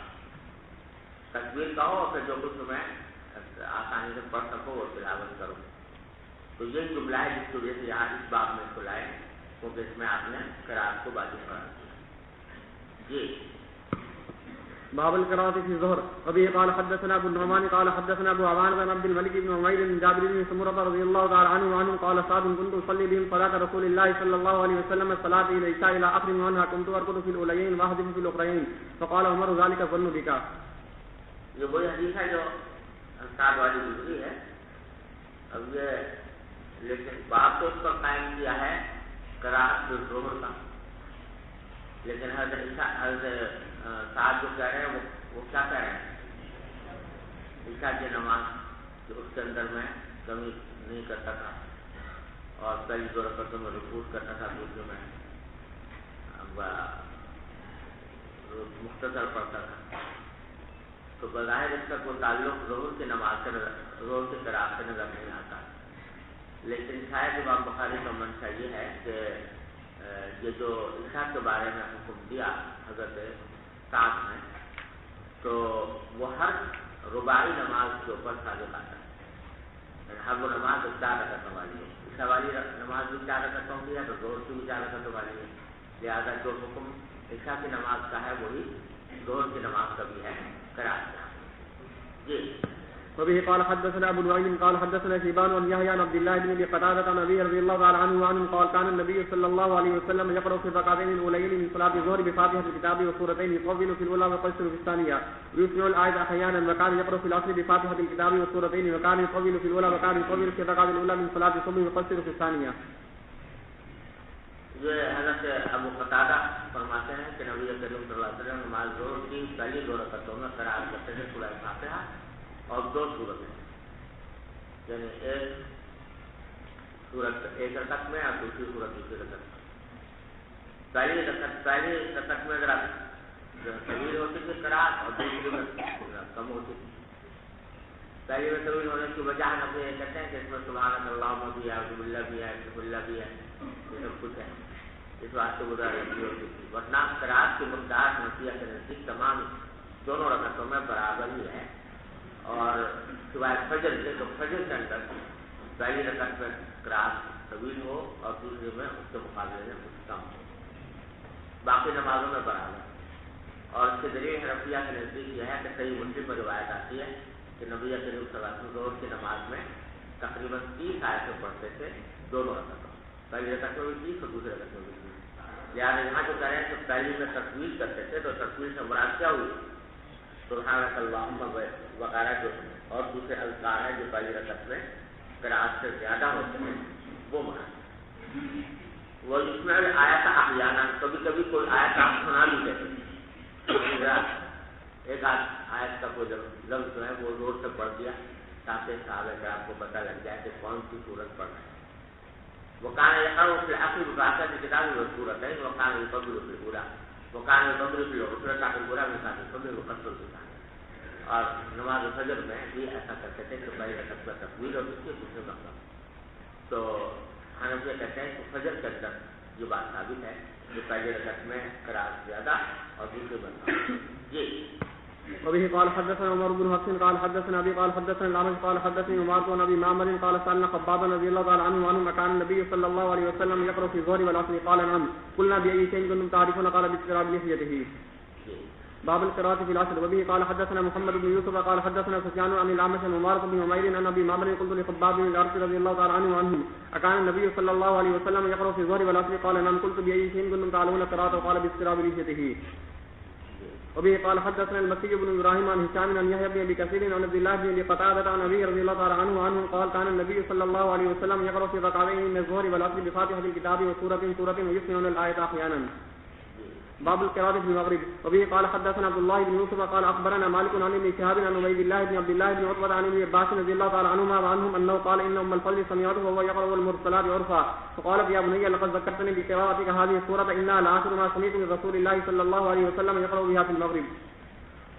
عبداللہ بن عباس کہتے ہیں کہ ام الفضل جو ان کی والدہ ہیں حضرت عبداللہ بن عباس کی، انہوں نے حضرت عبداللہ بن عباس کو سنا کہ وہ تلاوت کر رہے تھے والمرسلات عرفا، تو انہوں نے کہا والدہ نے کہ بیٹے لقد ذکرتنی بقراءتک هذه السورة، تم نے یہ سورت پڑھ کر مجھے یاد دلا دیا، انہا لآخر ما سمعت من رسول اللہ صلی اللہ علیہ وسلم، جو میں نے آخری وہ سورت ہے جو میں نے نبی کریم صلی اللہ علیہ وسلم سے سنی کہ آپ وہ تلاوت فرما رہے تھے نماز مغرب میں، تو نماز مغرب میں سورہ مرسلات تلاوت فرما رہے ہیں۔ بتانے سے مقصود ہے کہ اگرچہ مغرب کے اندر فاروق اعظم کے ارشاد کے مطابق سارے مسلسل مصنون ہیں، لیکن کبھی کبھی اگر دوسری صورتیں بھی پڑھی جائیں تو کوئی مذاکرہ نہیں ہے، چنانچہ نبی کریم صلی اللہ علیہ وسلم سے مغرب کی نماز میں سورہ طور کا پڑھنا بھی ثابت ہے، سورہ مرسلات کا پڑھنا بھی ثابت ہے وغیرہ۔ جی وبه قال حدثنا ابو عاصم عن ابن جريج عن ابن ابي مليكة عن عروة بن الزبير عن مروان بن الحكم قال لي زيد بن ثابت رضي الله تعالى عنه وعنه ما لك تقرأ في المغرب بقصار وقد سمعت النبي صلى الله عليه وسلم يقرأ بطول الطولين۔ یہ کہتے ہیں کہ مجھ سے مروان بن حکم کہتے ہیں کہ مجھ سے زیادہ ثابت سے زیادہ کہا کہ ما لك تقرأ في المغرب بقصار، کیا وجہ ہے کہ تم مغرب میں ہمیشہ چھوٹی صورتیں پڑھتے ہو؟ وقت سمے تو نبی صلی اللہ علیہ وسلم، جب تو میں نے نبی کریم صلی اللہ علیہ وسلم کو سنا تو مغرب میں پڑھتے تھے آپ بطولت طول ہے، دو لمبی صورتوں میں سے جو زیادہ لمبی صورت ہے وہ۔ دوسری روایت سے اس کی تفصیل یہ معلوم ہوتی ہے کہ سورہ اعراف پڑھتے تھے، اور سورہ سے مراد سورہ اعراف سورہ انعام، تو سورہ انعام کے مقابلے میں سورہ اعراف جو ہے وہ زیادہ لمبی ہے، تو وہ مراد ہے۔ تو مطلب ہے جسے کہنے کا یہ تھا کہ حضور نے تو سورہ اعراف بھی پڑھی ہے، اور ظاہر مراد نہیں ہے کہ پوری سورہ اعراف پڑھی ہوگی بلکہ بڑا حصہ پڑھا ہوگا سورہ اعراف کا، تو تم ہمیشہ اختصار پڑھتے ہو، تو اتنا اہتمام کرنا کہ ہمیشہ اختصار ہی پڑھے یہ مناسب نہیں ہے، بلکہ کبھی کوئی لمبی صورت بھی پڑھ لینی چاہیے مغرب کے اندر۔ جی باب الجار في المغرب ابي قال حدثنا عبد الله بن يوسف قال اخبرنا مالك عن ابن شهاب عن محمد بن زبير بن مطعم عن ابي رضي الله تعالى عنه وعنه قال سمعت رسول الله صلى الله عليه وسلم قرأ في المغرب بالطور۔ بسم الله الرحمن الرحيم باب الجهر في العشاء بسند المتصل منا الى الشيخ الامام العلامة الحافظ الحجة امير المؤمنين في الحديث ابي عبد الله محمد بن اسماعيل البخاري رحمه الله تعالى ومتعنا بعلومه وفيوضه وبركاته امين۔ قال حدثنا ابو النعمان قال حدثنا معتمر عن ابيه عن بكر عن ابي رافع قال صليت مع ابي هريره رضي الله عنه وعنه على عتمه فقرا اذا السماء انشقت فسجد فقلت له قال اسجد خلف بالقاسم صلى الله عليه وسلم فلا ازال اسجد بها حتى القاه. قال حدثنا ابو الوليد قال حدثنا شعبة عن ابي قال سمعت البراء رضي الله عنه وعنه ان النبي صلى الله عليه وسلم كان في سفر فقرا في العشاء في احدى ركعتين بالتين والزيتون. باب القراءة في العشاء بالسجدة. به قال حدثنا مسدد قال حدثنا يزيد بن زريع قال حدثنا تيمي عن بكر عن ابي رافع قال صليت مع ابي هريرة رضي الله عنه وعنه على عتمة فقرا إذا السماء انشقت فسجد فقلت ما هذه قال سجدت فيها خلف ابي القاسم صلى الله عليه وسلم فلا ازال اسجد فيها حتى القاه. باب القراءة في العشاء. وبه قال حدثنا خلاد بن يحيى قال حدثنا مسعر قال حدثني عدي بن ثابت انه سمع ابو البراء رضي الله عنه وعنه قال سمعت النبي صلى الله عليه وسلم يقرأ في العشاء بالتين والزيتون وما سمعت احد احسن صوتا منه قال قراءة. باب يطول في الاوليين ويهدى في الاخرين. وبه قال حدثنا سليمان بن حرب قال حدثنا شامة بن ابي عون قال سمعت جابر بن سمرة رضي الله عنه وعنه قال عمر لسعد لقد شغوك في كل شيء حتى صلاتي قال اما انا فامد في الاوليين واهدى في الاخرين ولا آل مقصد بي من صلاة رسول الله صلى الله عليه وسلم قال صدقت ذاك الظن بك وقال ظني بك. باب القراءة في الفجر. وقالت ام سلمة رضي الله عنها قرأ النبي صلى الله عليه وسلم بالسور. وبه قال حدثنا آدم قال حدثنا شعبة قال حدثنا سيار بن سلامة قال دخلت أنا وأبي على أبي برة الأسلمي رضي الله عنه وعنه فسألنا عن وقت الصلوات فقال كان النبي صلى الله عليه وسلم يصلي الظهر حين تزول الشمس والعصر ويرجع الرجل إلى أقصى المدينة والشمس حية. ونسيت ما قال في المغرب ولا يبان لتأخير العشاء إلى ثلث الليل ولا يحب النوم قبلها ولا الحديث بعدها ويصلي الصبح فينصرف الرجل ويعرف جليسه وكان يقرأ في الركعتين أو قال إحدى ما بين 60 إلى 100. وبه قال حدثنا مسرد قال حدثنا اسماعيل بن ابراهيم قال اخبرنا ابن جريج قال اخبرني عطاء انه سمع ابا هريره رضي الله عنه وعنه يقول في كل صلاه يقرا فما اسمعنا رسول الله صلى الله عليه وسلم اسمعناكم وما اخفى عنا اخفينا عنكم وان لم تجد له من القران اجزاء فان جئت فهو خير. حضرت ابو ہریرہ فرماتے ہیں کہ ہر کل صلاۃ یقرا ہر نماز میں قرات کی جائے. یہ تفصیل کر رہے ہیں پورے اعظم عباس کو فتوے کی میں کہا گیا تھا کہ زور اصل میں قرات ہے تو اس کی تجویز کرتے ہوئے فرما رہے ہیں کہ نہیں ہر نماز میں قرات ہے. فما اسمعنا رسول اللہ صلی اللہ علیہ وسلم اسمعنا تو جو قرات آپ نے ہمیں سنائی یعنی جہرن کی تو ہم بھی تمہیں سناتے ہیں یعنی جہرن کرتے ہیں. وما اخفى عنا اور جو آپ نے خفیتاً کی سرن کی قرات تو ہم نے بھی اخفا کیا. وَإِن لَمْ تَجِدْ عَلَىٰ أُمِّ الْقُرْآنِ أَجْزَاءَ اور فرمایا کہ اگر تم ام القرآن یعنی سورہ فاتحہ پر کوئی اضافہ نہ کرو سورہ فاتحہ کے بعد کوئی قرات نہ کرو تو بھی نماز ہو جائے گی. وَإِن زِدْتَ فَهُوَ خَيْرٌ لیکن اگر زیادہ کرو گے تو بہتر ہے. یہ امام شافعی رحمۃ اللہ علیہ کی دلیل ہے اس بارے میں کہ ان کے نزدیک ضم سورت جو ہے وہ واجب نہیں بلکہ سنت ہے مستحب. لیکن اگر کوئی شخص سورہ فاتحہ پر اکتفا کرے اور ضم سورت بالکل نہ کرے تو ان کے نزدیک نماز ہو جاتی ہے. اور امام حضرت ابو ہریرہ کی یہ قول جو ہے امام شافعی کی بے شک تعریف کرتا ہے. لیکن امام ابو حنیفہ رحمۃ اللہ علیہ فرماتے ہیں کہ ضم سورت بھی واجب ہے جس طرح سورہ فاتحہ واجب ہے ضم سورت بھی واجب ہے. اور حنفیہ کا جو استدلال ہے وہ اس حدیث سے ہے جس میں آپ نے فرمایا کہ لا صلاۃ لمن لم یقرأ بفاتحۃ الکتاب فصاعدا یا وما زاد لا صلاۃ لمن یقرأ بفاتحۃ الکتاب وما زاد. بعد میں لا صلاۃ لمن یقرأ بفاتحۃ الکتاب وما تیسر تو اس میں فاتحۃ الکتاب کے ساتھ ما زادہ ما تیسرا فصاعدا کا بھی ذکر ہے جو ضم سورت پر دلالت کرتا ہے. جس سے معلوم ہوتا ہے کہ جو حکم فاتحہ کا ہے وہی ضم سورت کا بھی ہے. ارے سمجھو یہ فصاعدن یا ما زادہ یا ما تیسرا اس کی جو زیادتی ہے اس کے بارے میں مفصل بحث درس ترمذی میں آئی. سمجھے نا قرآن فاتحہ میں امام کے مسئلے میں تو بعض امام بخاری نے اس زیادتی کو کہا ہے کہ زیادتی ثابت نہیں فصاعدن لیکن حنفیہ نے کہا ہے کہ نہیں ثابت ہے. پھر امام بخاری نے اپنے جز القراء میں فصاعدن کا مطلب اس طرح نکالا ہے کہ جس سے معلوم ہوتا ہے کہ سورہ فاتحہ تو واجب ہے اور فصاعدن واجب ہے.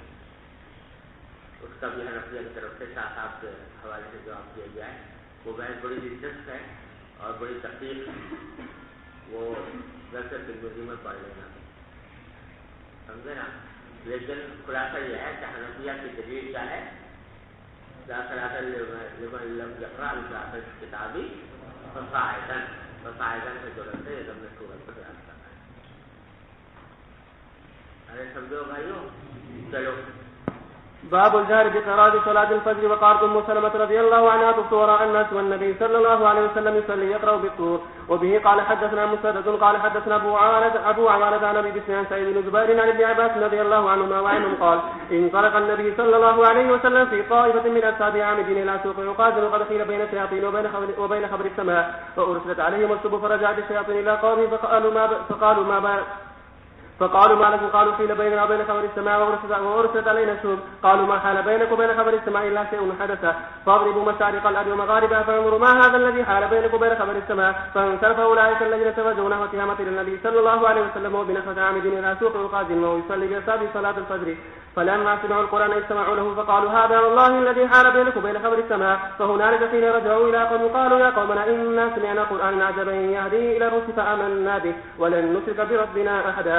فأنزل الله على نبيه صلى الله عليه وسلم قل أوحي إلي وإنما أوحي إلي قول الجن. اس میں نماز فجر میں قرأت جہرن کرنے کا ذکر ہے اور اس میں ایک ام سلمہ کی تعلیقاً روایت کی ہے کہ انہوں نے فرمایا تھا کہ میں نے نبی کریم صلی اللہ علیہ وسلم کے پیچھے طواف کیا. وہ پیچھے گزر گئی حدیث سے ام سلمہ نے جو حجۃ الوداع کے موقع پر جب طواف الوداع کا وقت آیا تو یہ کچھ بیمار ہو گئی تھی, اس لیے دیر لگی ان کو طواف کرنے میں. تو آپ نے جو فرمایا تھا کہ تم میرے اونٹ پر سوار ہو کر طواف کر لینا جب سے لوگ نماز پڑھ رہے ہوں. تو اس کی طرف اشارہ ہے کہ وہ کہتی ہیں کہ میں نے لوگوں کے پیچھے طواف کیا. وہ نبی صلی اللہ علیہ وسلم جو یقرأ بالطور, آپ سورہ طور کی تلاوت فرما رہے تھے فجر کی نماز. ایک تو یہ روایت نقل کی ہے. دوسری وہ حدیث لائے حدیث الجن جو آگے بھی کئی مقامات پر آئی ہے. یہاں پہلی بار آئی ہے. یہاں عبداللہ بن عباس فرماتے ہیں کہ انطلق النبی صلی اللہ علیہ وسلم کی طائفۃ من اصحابہ عامدین الی سوق عکاظ. نبی کریم صلی اللہ علیہ وسلم اپنے اصحاب کے ایک گروہ کے ساتھ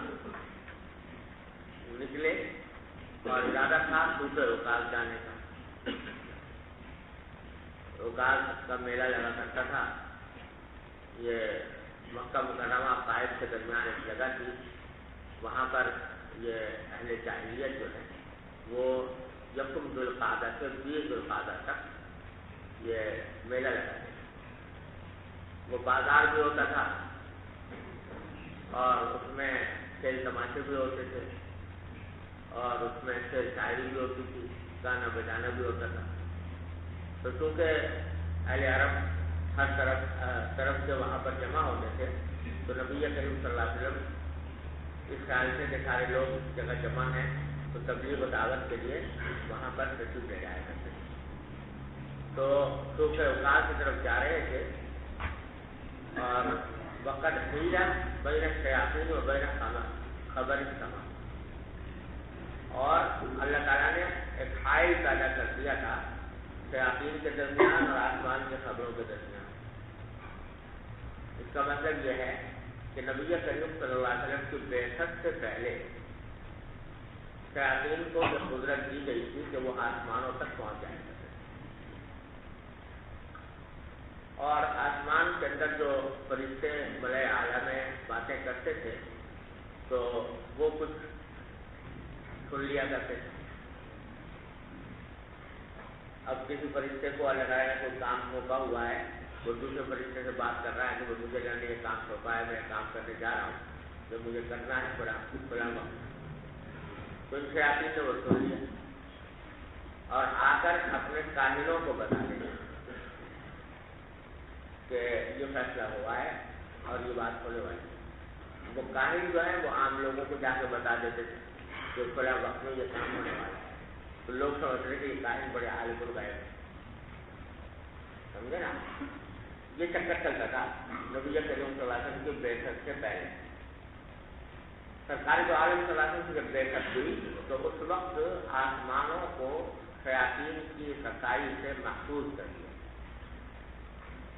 اور یہ کہہ دیا گیا کہ اب شیاطین نہیں آنے، اگر کوئی آنے کی کوشش کرے گا بھی تو اس کو شہاب طاقت کے ذریعے مار کر بھگا دیا جائے، سمجھے نا؟ یہ واقعہ ہے۔ تو کریں ہیرا بنا شیاطین و بنا خبر السماء وارسلت علیہم الشہب، اور ان پر شعلے چھوڑ دیے گئے کہ جنات اگر کوئی شیاطین جنات اگر جانا چاہیں آسمان تک تو ان کے اوپر شعلے چھوڑ دیے گئے شہاب طاقت۔ فرجعت الشیاطین الی قومہم، جب ان کی پٹائی ہوئی اوپر جانے کے بعد تو یہ اپنے قوم کے پاس لوٹ کر گئے، فقالو، تو انہوں نے کہا کہ ما لکم، بھائی کیا ہوا؟ انہوں نے قوم والوں نے پوچھا بھائی کیا ہوا؟ تو اس کو بڑے لمبے چوڑے گئے تھے آسمان کے پاس وہاں سے خبریں لانے کے لیے، خالی ہاتھ واپس آ رہے اور کیا قصہ ہے؟ قالو، تو انہوں نے کہا ہیرا بینا بینا خبر السماء وارسلت علیہم الشہب، انہوں نے کہا جی تو عجیب قصہ ہو گیا، اب تو ہم جا ہی نہیں سکتے۔ قالوا ما حال بینکم و بین خبر السماء الا شیء حدث، تو ان کے قوم والوں نے کہا کہ تمہارے اور آسمان کی خبروں کے درمیان جو چیز حائل ہوئی ہے وہ یقیناً کوئی ایسی چیز ہے کہ جو نئی پیدا ہوئی ہے، جو پہلے نہیں تھی، کوئی واقعہ ایسا پیش آیا ہے جس کے نتیجے میں یہ تمہیں وہاں پر پہنچنے سے روک دیا گیا ہے۔ فاضربوا مشارق الارض ومغاربها، لہٰذا خبر کرو زمین کے مشرق اور مغرب میں، فانظروا، اور دیکھو کہ ما هذا الذي حال بینکم و بین خبر السماء، دیکھو کہ یہ کیا واقعہ ہے جس کے نتیجے میں تمہارے آسمان کی خبروں کے درمیان کوئی چیز حائل ہو گئی۔ ارے سمجھو، فانصرف اولئک الذین توجہوا، تو اب جو جنات جو ہیں وہ ذرا سروے کرنے کے لیے نکلے کہ ساری زمین کا سروے کر کے یہ معلوم کریں کہ کیا قصہ پیش آیا۔ تو وہ جو نکلے تھے تو وہ گئے تہامہ کی طرف، نحوت تہامہ، تہامہ یہ وادی ہے جو مکہ مکرمہ اور بحر احمر کے درمیان جو وادی ہے وہ تہامہ کہتے ہیں۔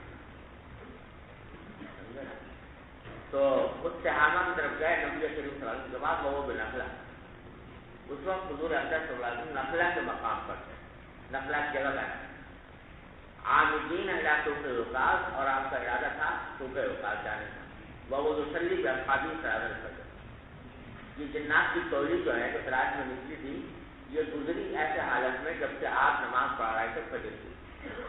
فلما سمعوا القرآن، آواز جو سنی آپ کی تو انہوں نے استمعوا له، کان لگا کے سنا کہ کیا ہو رہا ہے۔ فقالوا هذا والله الذي حال بینکم و بین خبر السماء، تو قرآن کی جب تلاوت سنی تو نبی کریم صلی اللہ علیہ وسلم تلاوت فرما رہے تھے تو اس کو سن کر انہوں نے کہا کہ اللہ کی قسم یہی ہے، یہی چیز ہے جو کہ تمہارے آسمان کی خبر کے درمیان حائل ہوئی ہے۔ وَهُنَالِكَ حِينَ رَجَعُوا إِلَىٰ قَوْمِهِمْ قَالُوا، یہ لوگ ہیں جب اپنے قوم کے پاس گئے واپس تو انہوں نے کہا إِلَىٰ قَوْمِنَا إِنَّا سَمِعْنَا قُرْآنًا عَجَبًا يَهْدِي إِلَى الرُّشْدِ فَآمَنَّا بِهِ وَلَن نُشْرِكَ بِرَبِّنَا أَحَدًا۔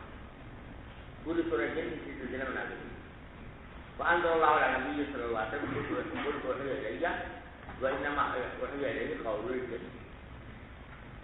ارے سمجھ گئے؟ تو یہاں حضرت نبی کریم صلی اللہ علیہ وسلم اس وقت کیا پڑھا رہے تھے؟ فجر کی نماز، اور جنات سے سنی تو جہر ثابت ہوا نماز فجر میں۔ جی وبه قال حدثنا مسدد قال حدثنا اسماعيل قال حدثنا ايوب عن كلمة عن ابن عباس رضي الله عنهما وعنه قال قرأ النبي صلى الله عليه وسلم فيما أمر وسكت فيما أمر وما كان ربك نسيا ولقد كان لكم في رسول الله أسوة حسنة۔ ابن عباس کہتے ہیں کہ جس چیز کا آپ کو حکم دیا گیا تو وہاں کو قرآن کی آپ نے، اور جہاں آپ سے خاموش رہنے کو کہا گیا تو وہاں خاموش رہے، سمجھے نا؟ تو اور ماں کا رب کا نتیجہ اللہ تعالیٰ بھولنے والے ہیں نہیں، اور حضور اکرم صلی اللہ علیہ وسلم کے عمل میں اس کو احتنا ہے، لہٰذا جہاں جہر ثابت ہے وہاں جہر کرو، جہاں اسپا ثابت ہے وہاں اسپا کرو. جی باب الجمع بين السورتين في ركعة والقراءة بالخواتيم بسورة قبل سورة بأول سورة. ويذكر عن عبد الله بن الصائب قرأ النبي صلى الله عليه وسلم في سنة الصبح حتى إذا جاءت المنصوصة ومعروفة فقال لإبراهيم أخذت سورة الفلق وقرأ الله في الركعة الأولى ب120 آية من المثاني وقرأ الآخر بالقاف وقال يونس. وذكر أنه صلى مع عمر الصبح بهما، وقال ابن مسعود ب40 آية من الأنصار وفي الثانية بسورة من المفصل. وقال قتادة في من يقرأ بسورة واحدة في ركعتين أو يردد سورة واحدة في ركعتين كل كتاب الله عز وجل. وقال عبيد الله عن ثابت عن أنس كان رجل من الأنصار يؤمهم في مسجد قباء وكان كل ما افتتح سورة يقرأ بها لهم في الصلاة مما يقرأ به افتتح بقل هو الله أحد حتى يفرغ منها ثم يقرأ بالسورة الأخرى معها وكان يصنع ذلك في كل ركعة. فكلموا أصحابه وقالوا إنك تفتتح بهذه السورة ثم لا نرى أنها تجزئك حتى تقرأ بأخرى، فأما تقرأ بها وأما أن تدعها وتقرأ بأخرى. فقال ما أنا بتاركها إن أحببت أن أمكم بذلك فعلت وإن كرهتم تركتكم. فكانوا يرون أنه من أفضلهم وكرهوا أن يؤمكم غيره. فلما أتاهم النبي صلى الله عليه وسلم أخبروه الخبر فقال يا فلان ما يمنعك أن تفعل ما يأمرك به أصحابك وما يحملك على لزوم هذه السورة في كل ركعة؟ فقال إني أحبها. قال حبك إياها أدخلك الجنة. اس باب میں امام بخاری نے قرات سے متعدد مسائل بیان. تو پہلے کہتے ہیں باب الجمع بین السورتین فی رکعہ، ایک ہی رکعت میں دو صورتوں کو جمع کرنا، یعنی ایسا کرنا چاہیے ایک ہی رکعت میں ایک سے زائد صورتیں پڑھیں. اور اس میں کوئی خاص اختلاف نہیں ہے، سب کے نزدیک جائز.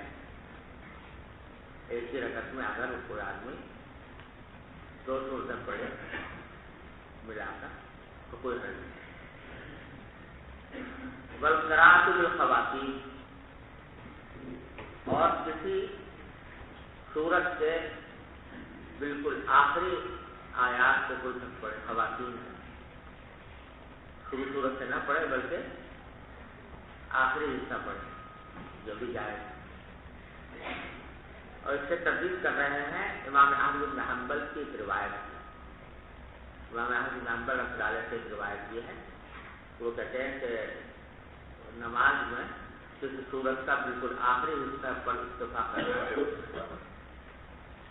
وہ کہتے ہیں یا تو پوری سورت پڑھے یا صرف شروع کا حصہ پڑھے، لیکن آخری کا حصہ پڑھنے پر اتفاق کرنے کو وہ مکروہ سمجھتے ہیں. ایک روایت.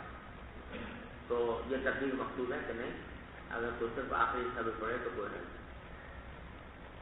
وبسورۃ قبل سورہ، اور کہتے ہیں کہ ایک سورت سے پہلے دوسری سورت پڑھ سکتے ہیں.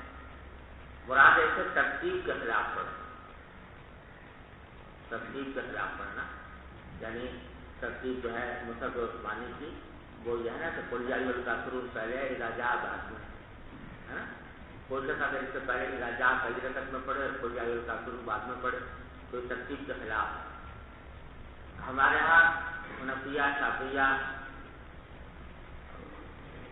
اور مالکیہ اور امام احمد کی روایت کے مطابق بھی ایسا کرنا مکروہ ہے. مکروہ ہے تنزیہاً، مکروہ ہے تنزیہاً. امام بخاری اس میں بغیر کوئی حرج نہیں سمجھتے.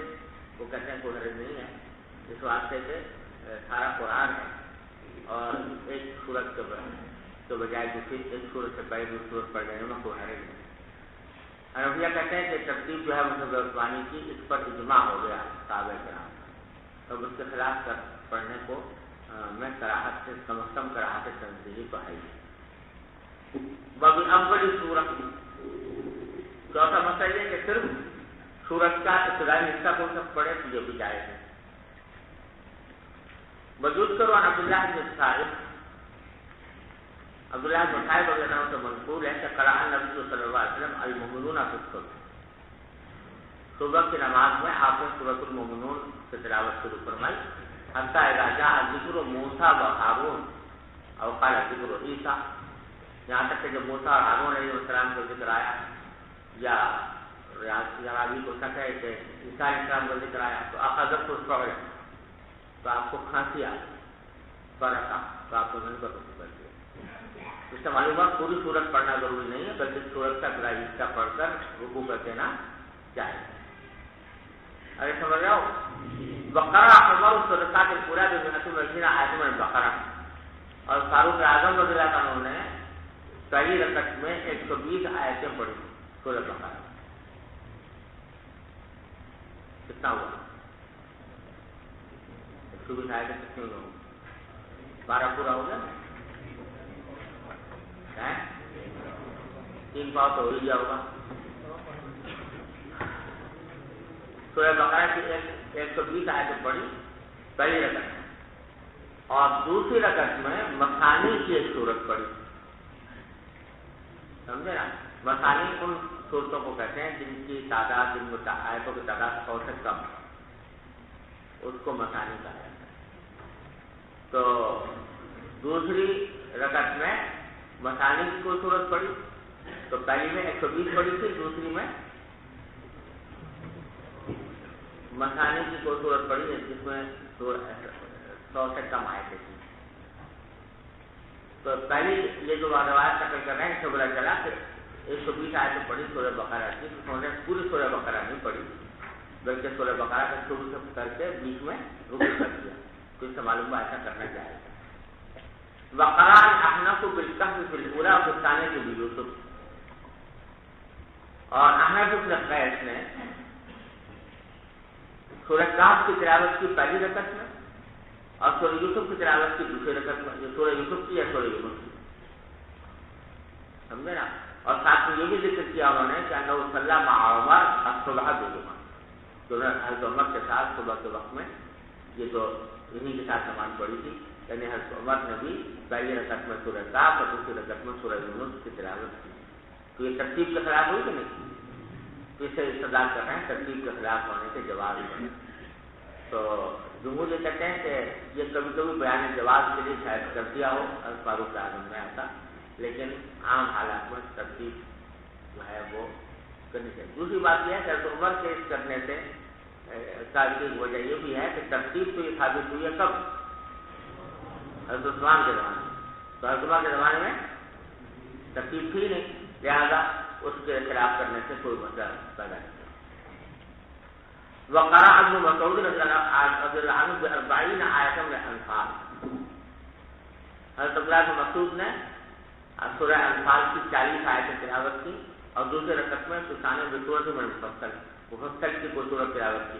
مفصل کہتے ہیں کہاں سے؟ سورہ حجرات سے آخر قرآن تک، تو اس کی کوئی سورت پڑھی۔ وقال قتادہ فی من یقرأ بسورۃ واحدۃ فی رکعتین او یردد سورۃ واحدۃ فی رکعتین کل کتاب اللہ عز وجل۔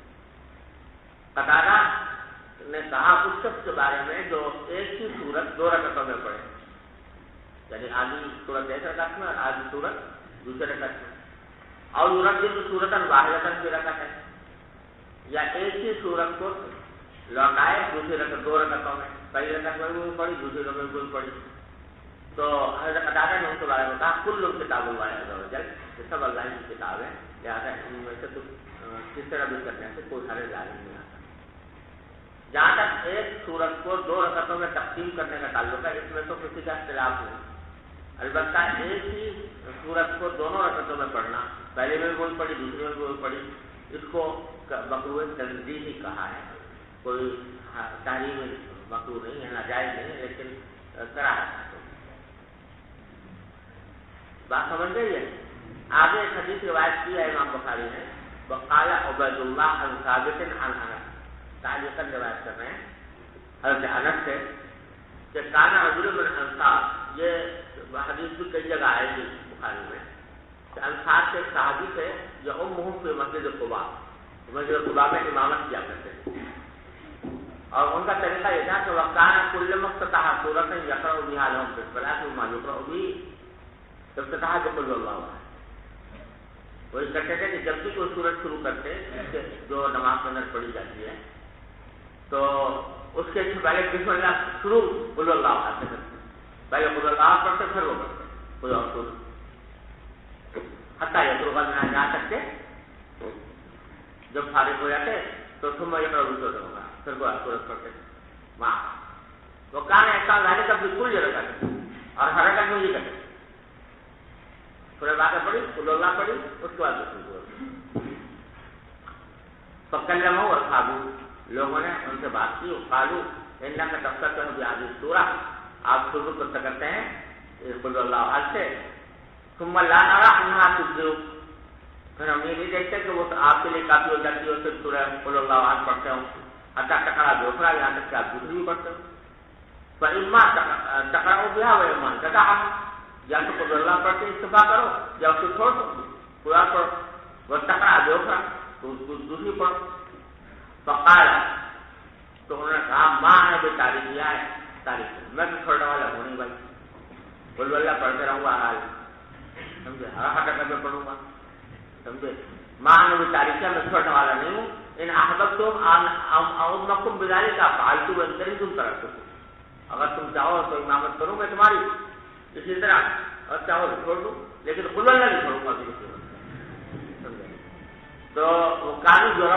انہو من افضلہم اور ان حضرات کا گمان یہ تھا کہ یہ صاحب جو ہیں یہ ہمارے افضل ترین آدمی ہیں تو اس لیے امامت ان کی چاہتے کہ وہ امامت وہی کریں وَكَرِهُ أَنْ يُؤَمَّهُمْ غَيْرُهُ اور اس بات کو پسند نہیں کرتے تھے کہ کوئی اور آدمی امامت کرے اس کے بعد فلما أتاهم النبي صلی اللہ علیہ وسلم تو ایک مرتبہ حضور تشریف لائے قباء تو اخبروه الخبر تو مقتدی نے کہا یہ بتائیے ہمارے امام صاحب ہیں یہ قل اللہ نہیں چھوڑتے تھے کسی مرتبہ اخبروه الخبر فقال یا فلان تو آپ نے بلا کر ان سے پوچھا کہ یا فلان ما يمنعك أن تفعل ما يأمرك به أصحابك تمہیں کس چیز سے روکا ہے کہ تم ویسے ہی کام کرو جیسا کہ تمہارے دوست کہہ رہے ہیں وما يدلك على لزوم هذه السورة بكل ركعة اور یہ ہر رکعت میں جو تمہارے لازم کا رکھا ہے قل اللہ ضرور پڑھتے ہو تو یہ کس چیز نے تم کو اس کو آمادہ کیا فقال ابنی احبها انہوں نے کہا کہ مجھے تو محبت ہے اس سے قل اللہ احد اور اس محبت کی وجہ سے میں چھوڑ نہیں سکتا کسی کو قال ما حبك إياها أدخلك الجنة تمہاری جو محبت ہے اس میں قل اللہ کا یہ تمہیں اس نے تمہیں جنت کو لے گئی. اب یہاں ذرا یہ بات سمجھو کہ حضور اقدس صلی اللہ علیہ وسلم نے ان کو تو یہ بشارت دے دی کہ تمہاری محبت کے نتیجے میں تمہیں اللہ نے جنت میں داخل کر دیا، لیکن اس کے بعد کوئی ثابت نہیں ہے کہ آپ نے دوسروں کو بھی مشورہ دیا ہو کہ تم بھی ایسے کیا کرو. سمجھے نا؟ تو بات دراصل یہ ہے کہ اگرچہ یہ عمل فی نفسہ ہی مطلوب نہیں تھا، ناجائز بھی نہیں تھا اور مطلوب بھی نہیں تھا کہ آدمی ہر رکعت میں قل اللہ ضرور پڑھے اور اس کے ساتھ کو دوسری صورت میں لائے، مطلوب نہیں تھا. لیکن ایک شخص جو ہے وہ اس کی محبت میں اتنا مغلوب الحال ہو گیا کہ اس نے کہا کہ جب پڑھوانی ہو مجھ سے نماز تو ادھر پڑھاؤں گا اور نہیں پڑھوں گا تو چھوڑ دوں گا، پڑھوں گا ضرور. تو اس درجے اس کو غلبہ ہو گیا اس کی محبت کے حال کا. تو آپ نے پھر اس صورت میں اس کی جو نیت تھی، اس کا جو جذبہ تھا جس کی وجہ سے وہ قل اللہ پڑھنے پر اصرار کر رہا تھا، اس کے فرمایا کہ وہ تمہیں جنت کو لے جائے. معلوم ہوا کہ بعض اوقات حکم جو لگتا ہے وہ کسی انسان کی نیت پر لگتا ہے، عمل پر. سمجھے نا؟ نیت کیونکہ صحیح تھی، سمجھے نا، اس واسطے اس نیت صحیح ہونے کی وجہ سے. اچھا عمل غلط اس معنی میں نہیں تھا کہ کوئی ناجائز تھا یا گناہ تھا. اگر ناجائز گناہ ہوگا تو ناجائز گناہ کے عمل پر نیت کتنی اچھی کر لے آدمی ثواب نہیں ملتا. لیکن یہاں ناجائز گناہ کوئی نہیں تھا، صرف یہ ہے کہ ایک غیر مطلوب چیز تھی تو اس کے اوپر نیت اچھی کر دی تو اللہ تعالیٰ نے اس کے اوپر اس کو ثواب دیا. جی سوال جی یہ تکرار نیت جو ہے قرات جو ہے یہ فرضوں میں ہے یا نوافل میں بھی ہے؟ کیا ہے تکرار صورت سب میں جی وبالسند المتصل منا إلى الإمام الحمان الحافظ الحجة أمير المؤمنين في الحديث أبي عبد الله محمد بن عيسى محمد بن إسماعيل البخاري رحمه الله متعنا الله بعلومه وفيوزه آمين. قال حدثنا آدم قال حدثنا شعبة قال حدثنا عمرو بن مرة قال سمعت أبا وائل قال جاء رجل إلى ابن مسعود فقال قرأت المفصل الليلة في رقة فقال هزم كهز الشير لقد عرفت النذائر التي كان النبي صلى الله عليه وسلم يقرن بينهن فذلك 20 سورة فذكر 20 سورة من المفصل سورتين في كل رقة. ابو وائل کہتے ہیں کہ ایک صاحب آئے عبداللہ بن مسعود کے بعد تو انہوں نے آ کر کہا کہ جی میں نے مفصل جو ہے پوری یعنی سورہ حجرات کے آخر تک آج کی رات میں پڑھی ایک رکعت سورہ حجرات سے لے کر سورہ ناس تک سمجھے وہ پورا میں ایک رکعت میں پڑھ گیا رات میں. یہ بڑے فخر سے کہا فقال حزن کا حزب سے تو انہوں نے اس طرح تمہیں کھینچی چلائی جیسے کہ شیر میں چلائی جاتی ہے. حزہ یہودو کے معنی ہے کاٹنا, جیسے کھیتی کاٹی جاتی ہے نا اس کو حز کہتے ہیں. اچھا شیر جو زمانے میں پڑھتے تھے نا لوگ عجیب قصہ تھا شیر کے بارے میں. ویسے تو یہ لوگ جیسے عرب کے لوگ بڑے شاعر قسم کے لوگ تھے, شیر کو کا بڑا طریقہ بھی تھا ان کے اندر, لیکن پڑھنے میں بڑے بدلاؤ تھے. جب شیر پڑھتے تو بہت تیز پڑھتے, سمجھے نا, بہت تیز پڑھتے روانی کے. تو حضرت عبداللہ مسعود نے کہا کہ کیا تم نے اس طرح کاٹا قرآن کی تلاوت کو جیسے کہ شیر کاٹا جاتا ہے, ایسے تیزی سے روانی سے شیر پڑھ جاتے ہیں, اس طرح پڑھتے چلے گئے. اس طرح پڑھنا تو اچھی بات نہیں. لقد عرفت النذائر التي كان النبي صلی اللہ علیہ وسلم يعرف يقرن بينهما. مجھے معلوم ہے وہ ایک جیسی صورت ہے, نظائر ایک جیسی صورت ہے جن کو نبی کریم صلی اللہ علیہ وسلم ملایا کرتے تھے. یعنی ایک رکعت میں جو کئی صورتیں پڑھتے تھے وہ کون کون سی تھی, سمجھے نہیں آپ. چنانچہ اس کے بعد انہوں نے مفصل کی 20 صورتوں کا ذکر کیا اور فرمایا کہ ہر رکعت میں 2 صورتیں پڑھ گئے. ایسا نہیں پوری مفصل ایک رکعت میں پڑھ گئے جیسے تم کہہ رہے ہو, بلکہ ان میں سے 2 رکعت 2 صورتیں ایک رکعت میں پڑھ لیا کریں. تو اس طرح تم کئی دن جو پڑھ گئے یہ کوئی اچھی بات ہے, یہ مت کریں. جی باب يقرأ في الأخرين بفاتحة الكتاب وبه قال حدثنا. باب کا مقصد ہے حنفیہ پر رد کرنا, کیونکہ حنفیہ کا قول یہ ہے کہ پہلی 2 رکعتوں میں تو قرأت فرض ہے اور دوسری 2 رکعتوں میں قرأت واجب بھی نہیں بلکہ محض مستحب ہے. لہٰذا اگر دوسری 2 رکعتوں میں کوئی شخص قرأت نہ کرے تو سبحان اللہ الحمدللہ کہہ لے تو بھی نماز ہو جائے, کوئی واجب بھی فوت نہیں ہوگا. حنفیہ کا استدلال جو ہے عبداللہ بن مسعود کی حدیث سے ہے, ان کے فتوے سے ہے جو متعدد کتب حدیث میں آیا ہے. تو انہوں نے فرمایا کہ اقرأ فی الاولیین وسبح فی الاخرین, پہلی 2 رکعتوں میں قرأت کرو اور آخری 2 رکعتوں میں تسبیح کرو تو بھی جائے, سمجھو بھائی. لیکن امام بخاری کہتے ہیں کہ آخری 2 رکعتوں میں بھی فاتحہ پڑھنا تسبیح ضرور ہے, اور اس میں یہ عمل ظاہر کیا کہ حضور صلی اللہ علیہ وسلم جو ہے وہ پڑھا کرتے تھے. تو ہم کہتے ہیں عمل سے وجوب ثابت ہوا. جی وبه قال حدثنا موسى بن اسماعيل قال حدثنا همام عن يحيى عن عبد الله بن ابي قتادة عن ابي رضي الله تعالى عنه وعنهم اجمعين ان النبي صلى الله عليه وسلم كان يقرأ في الظهر في الاوليين بأم الكتاب وسورتين وفي الركعتين الاخريين بأم الكتاب ويسمع الآية ويطول في الركعة الاولى ما لا يطيل في الركعة الثانية وهكذا في العصر وهكذا في الصبح.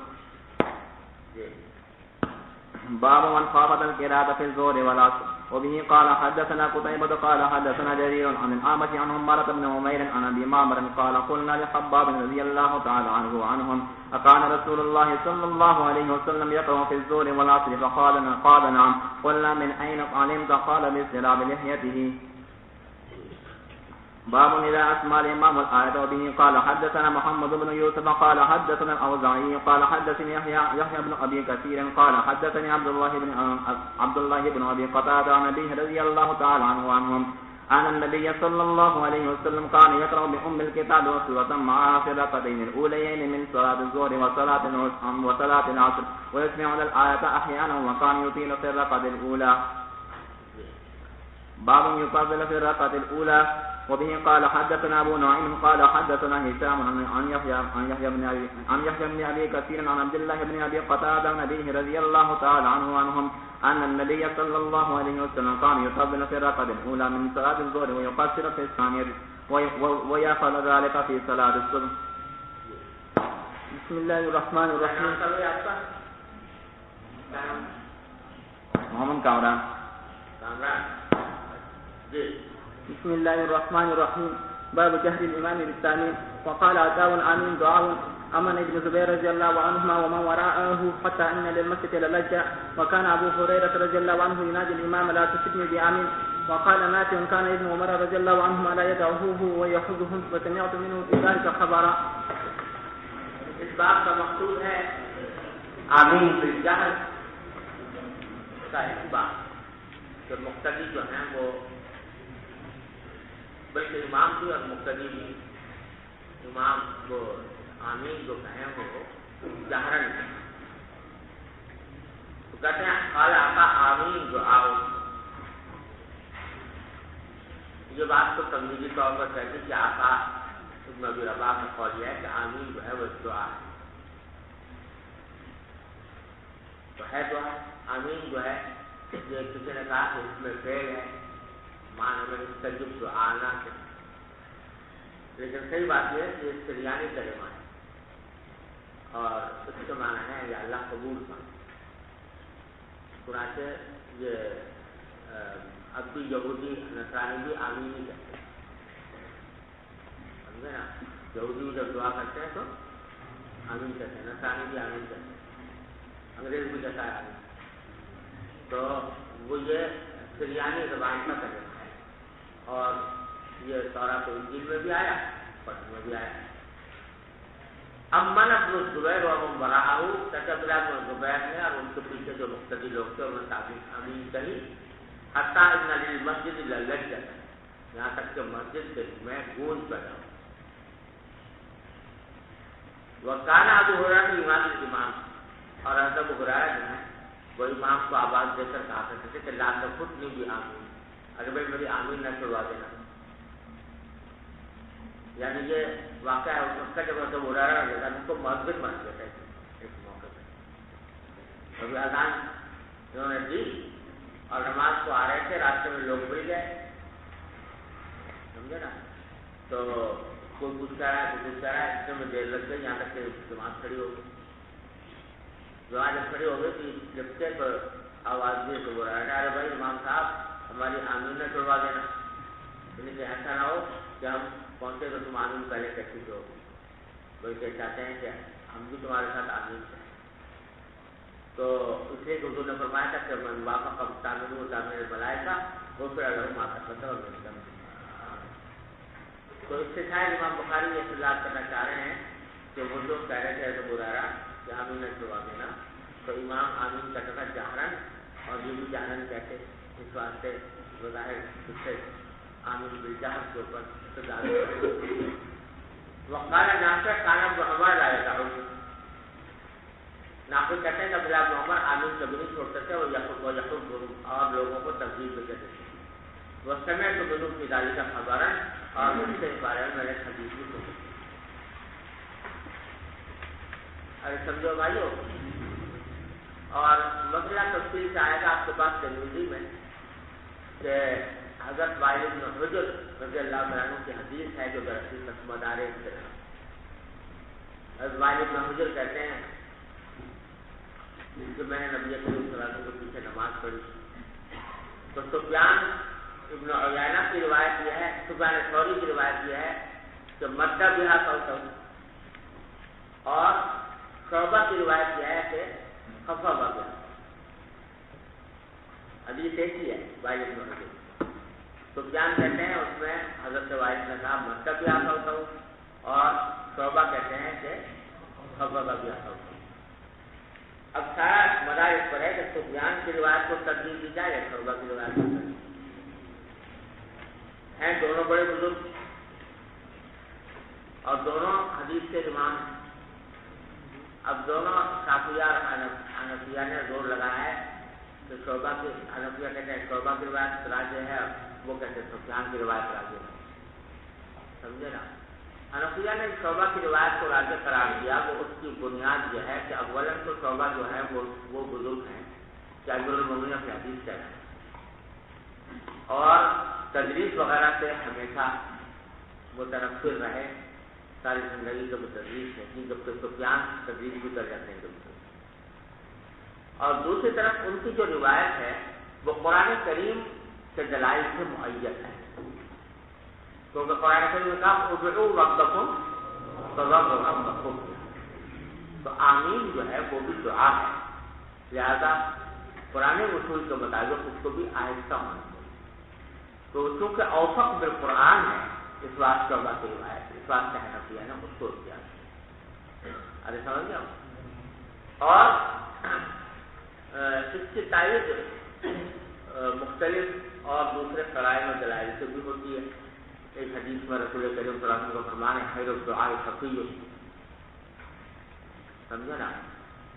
اور اس سے بھی ہوتی ہے کہ فرمایا اذا قال الامام بالضالین فقولوا آمین، جب امام بالضالین کہے تو تم آمین کہو۔ تو اس سے معلوم ہوا کہ اس کا آمین کہنے کا تو پتہ لگے گا نہیں تمہیں، کیونکہ وہ آہستہ کہے گا، لہٰذا جو بالضالین پر پہنچے تو آمین کرے۔ ان مختلف قرائن کی وجہ سے بھی حنفیہ نے شعبہ کی روایت کو ترجیح دی، سمجھ لیں۔ باقی اختلاف جو ہے وہ محض افضلیت کا ہے۔ حنفیہ کے نزدیک بھی اگر کوئی جہرن کہے تو کوئی ناجائز نہیں، اور شافعیہ کے نزدیک اگر کوئی سرن کہے تو ناجائز نہیں۔ دونوں میں اختلاف جو ہے محض اولا اور افضل ہے، لہذا اس میں تو کوئی مذائقہ ہے ہی نہیں کہ کوئی آدمی جو ہے کبھی کبھی جہرن بھی کہتے تو کوئی حرج نہیں ہے، اس میں حنفیہ بھی مانتے ہیں اور شافعیہ بھی کہتے ہیں کبھی کبھی سرن کہتے تو کوئی مذائقہ نہیں ہے، اس لیے کہ دونوں طریقے کوئی نفصیل جائے گی۔ البتہ آمین دشر ہے نا،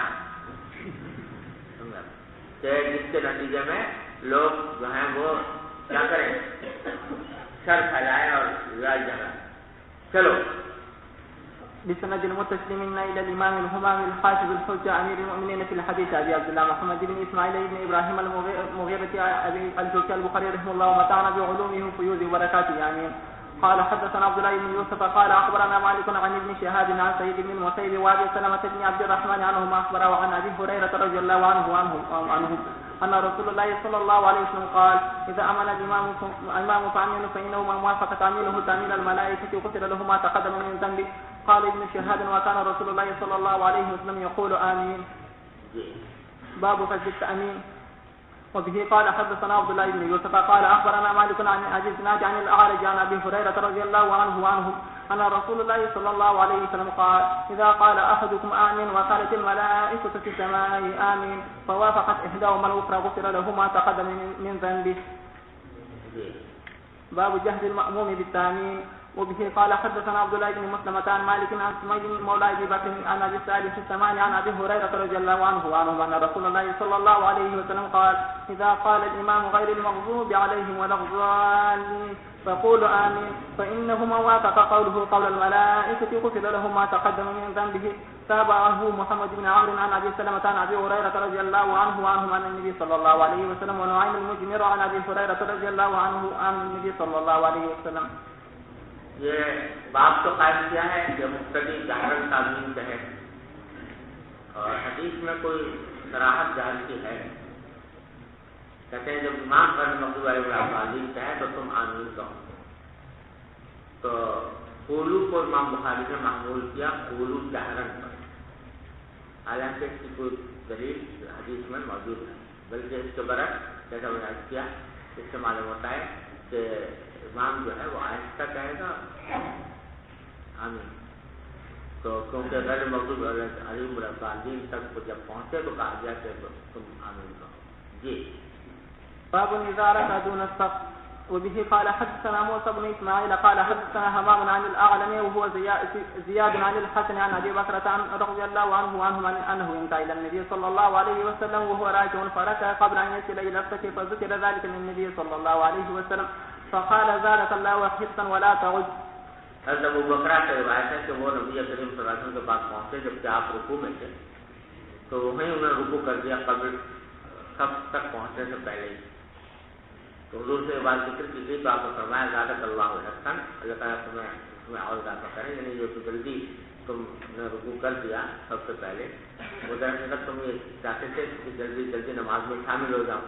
یہ حرص تھی, یہ حرص تو اچھی تھی نماز کی, اللہ تعالیٰ اس حرص کو اور اضافہ کرے, لیکن فرمایا بلا آئندہ ایسا سمجھے نا. یعنی جس سے معلوم ہوا کہ تنہا سب میں تنہا کھڑا ہونا یہ پسندیدہ نہیں ہے, لیکن اگر کوئی کھڑا ہو جائے تو نماز ہو جائے گی. اور حنفیہ نے اس میں تفصیل بیان کی ہے کہ اگر کوئی شخص آیا اور ابھی سب میں سب پوری ہو چکی ہے, تنہا اکیلا کھڑا ہونا ہے پیچھے, تو بہتر تو یہ ہے کہ آگے سے کسی آدمی کو اپنے ساتھ نہیں کرے, بشرطے کہ وہ معقول آدمی ہو, گزارش شروع کر دے. اور اگر وہ ممکن نہ ہو تو پھر دوسرے آدمی کا انتظار کر لے کہ کوئی اور آئے تو اس وقت اس کے ساتھ کھڑا ہو جائے.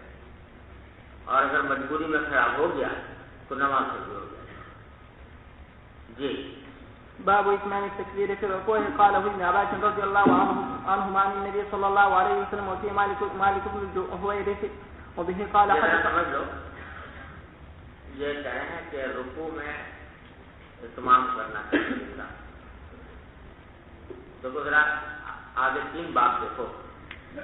پہلا باب جو ہے یہ باب الاتمام التکبیر في الرکوع ہے, دوسرا باب الاتمام التکبیر في السجود ہے, تیسرا جو باب التکبیر کا قانون اتمام. سمجھے نا. وجہ اس کی یہ ہے کہ یہاں پر در حقیقت امام بخاری ایک خاص واقعے کی طرف اشارہ کر رہے ہیں. حضرت عثمان رضی اللہ تعالیٰ عنہ کا معمول یہ تھا کہ جب قومیں سے سجدے میں جاتے تھے, قومیں سے سجدے میں جاتے تھے تو تکبیر اتنے آہستہ کہتے تھے کہ لوگوں کو سنائی نہیں دیتے. بعض رات کی عادت ہو جاتی ہے نا تو آہستہ ہو جاتے تھے, اتنے آہستہ کہتے کہ لوگوں کو سنائی نہیں.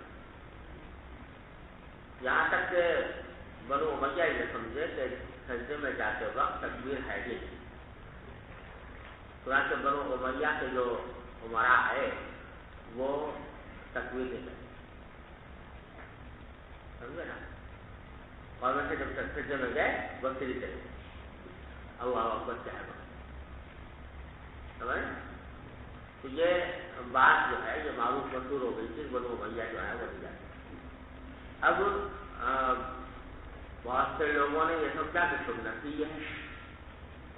حضور اکرم صلی اللہ علیہ وسلم کیونکہ عثمان ایسا کرتے تھے تو لہٰذا حضور کی سنت ہوگی. انہوں نے کہہ دیا کہ وہ سنت ہی ہے کہ سجدے میں جاتے وقت تکبیر نہ کریں. لیکن جو حضرات نبی کریم صلی اللہ علیہ وسلم کے ساتھ نماز پڑھے ہوئے تھے صحابہ کرام, وہ اس پر نصیب کرتے ہیں کہتے ہیں یہ طریقہ صحیح نہیں ہے, تکبیر رکوع میں جاتے ہوئے بھی تکبیر کرنی چاہیے. تو اتمام التکبیر کا جو لفظ ہے یہ اصطلاح بن گئی ان حضرات کے عمل کی جو سجدے میں جاتے وقت تکبیر کہتے ہیں.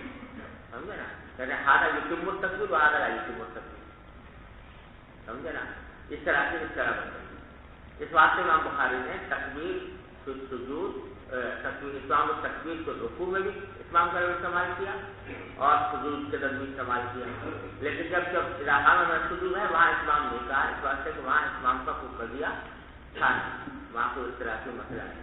ان دو میں سے اس واسطے اتمام التکبیر کو رکوع اتمام التکبیر پھر سجود کا ہے. جی وبه قال حدثنا إسحاق الواسطي وقال حدثنا خالد عن الجريري عن أبي العلاء عن مطرف عن عمران بن حسين قال صلى مع علي بالبصرة فقال ذكرنا هذا الرجل صلاة كنا نصليها مع رسول الله صلى الله عليه وسلم فذكر أنه كان يكبر كلما رفع وكلما وضع. حضرت عمران بن حسین نے نماز پڑھی حضرت علی کے ساتھ بصرہ تو اس پر حضرت عمران بن حسین رضی اللہ تعالیٰ عنہ نے کہا کہ ان صاحب یعنی حضرت علی نے ہمیں یاد دلائی وہ نماز جو رسول اللہ صلی اللہ علیہ وسلم کے ساتھ پڑھا کرتے تھے. اور پھر بتایا کہ حضور جو ہیں وہ تکبیر کرتے تھے ہر وقت جب سے اٹھتے تکبیر اور جب سر رکھتے تکبیر. حضرت علی کے ساتھ نماز پڑھتے کیونکہ اس زمانے میں حضرت عثمان والا طریقہ رائج ہو گیا تھا بہت جگہوں پر. تو وہاں یا تو تکبیر کہتے نہیں تھے سجدوں میں جاتے وقت یا اتنے آہستہ کہتے تھے اس سے سنائی بھی دیتی تھی. تو اس واسطے حضرت علی نے جب نماز پڑھائی تو اس میں سجدوں میں جاتے وقت تکبیر کہی اور کھل کر گئی جو سنائی دی. تو اس کو دیکھ کر عمران حسین نے کہا کہ مجھے یاد دلا دی دور رکھتے کی نماز میں تو نماز پڑھا کرتے تھے کیونکہ ہر رفع و خفض کے وقت میں تکبیر فرما. جی. وبه قال حدثنا عبد الله بن يوسف قال اخبرنا مالك عن ابن شهاب عن ابي سلمة عن ابي هريرة رضي الله عنه انه كان يصلي بهم فيكبر كلما خفض ورفع فاذا انصرف قال اني لاشبهكم بصلاة من رسول الله صلى الله عليه وسلم. باب إتمام التكبير في السجود. وبه قال حدثنا أبو النعمان قال حدثنا عماد بن زيد عن غيلان بن جرير عن مطرف بن عبد الله قال رضي الله عنه قال صليت خلف علي بن أبي طالب أنا وعمران بن حسين فكان إذا سجد كبر وإذا رفع رأسه كبر وإذا نهض من ركعتين كبر فلما قضى الصلاة أخذ بيده عمران بن حسين فقال قد ذكرني هذا صلاة محمد صلى الله عليه وسلم أو قال لقد صلى بنا صلاة محمد صلى الله عليه وسلم. وبه قال حدثنا عمرو بن عون قال اخبرنا هشام عن ابي بشر عن عكرمة رضي الله عنه قال رايت رجلا عند المكان يكبر في كل خطب ورفع واذا قام واذا وزع فاخبرت ابن عباس فقال وليس تلك صلاة النبي صلى الله عليه وسلم لا ام لك. عكرمہ کہتے ہیں میں نے ایک شخص کو دیکھا اور دوسری روایت میں ہوتا ہے کہ وہ برا مقام ابراہیم کے پاس کہ وہ تکبیر کہتے تھے ہر خفض و رفع کو اور جب کھڑے ہوتے تکبیر جب سر رکھتے تکبیر. یہ بات ان کو اچنبھی اس لیے معلوم ہوئی کہ جیسے میں نے بنو امیہ کے یہاں رواج نہیں رہا تھا. باخبر ابن عباس میں ابن عباس کو بتایا کہ یہ صاحب جو ہے جس پر نماز پڑھ رہے ہیں جس کو عجیب سمجھی. فقالا رضی اللہ عنہ فرمایا اولیس تلک صلاۃ النبی صلی اللہ علیہ وسلم لا ام لک. ارے تیری ماں مرے تو یہ کیا وہ دور رہتے سلام کی نماز بھی ایسے نہیں ہوتی تھی. مطلب یہ کہ ایسی ہوا کرتے تھے ہر تکبیر ہر خفض و رفع کے وقت. جی. باب التكبير إذا قام من السجود.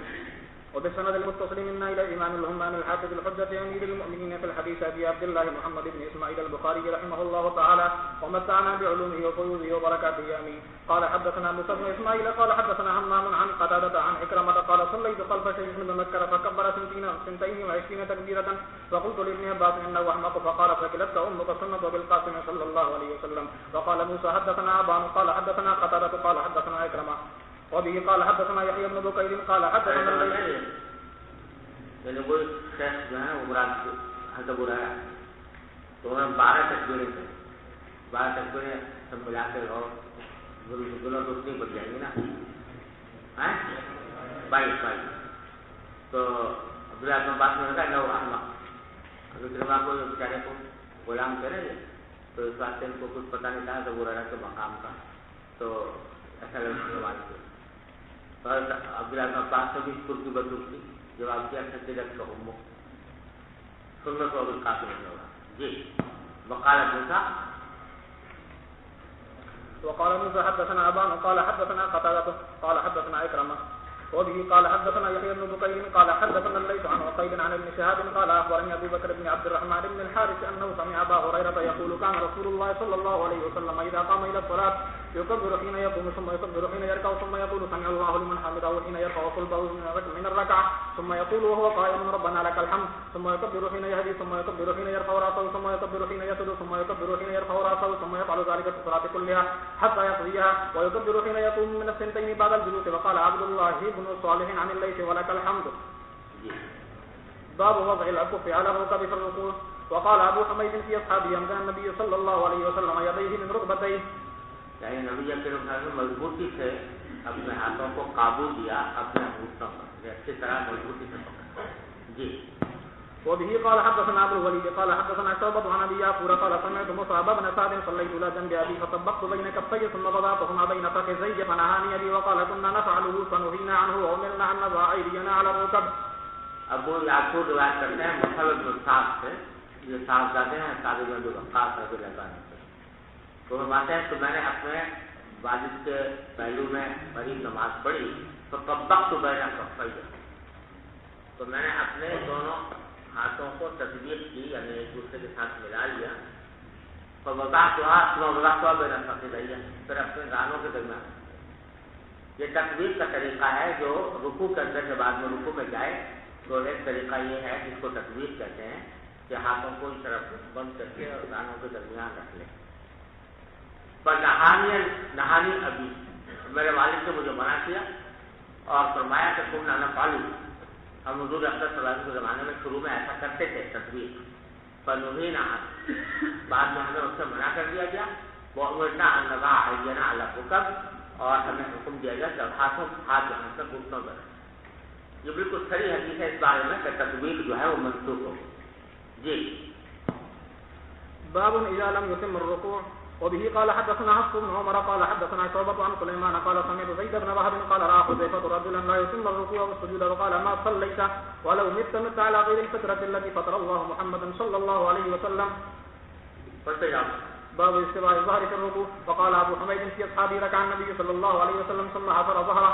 باب حد اتمام الركوع والاعتدال فيه والاطمئنان.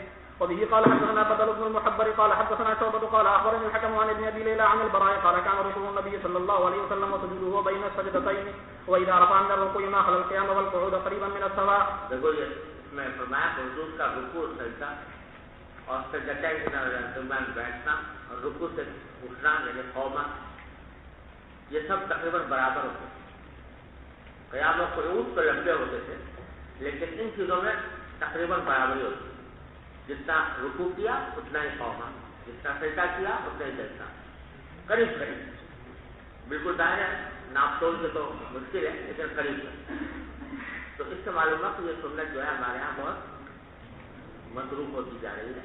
تو قومیں اور جلسے میں بالکل وقفہ ہی نہیں کرتے، ہم کار سے سجدوں سے.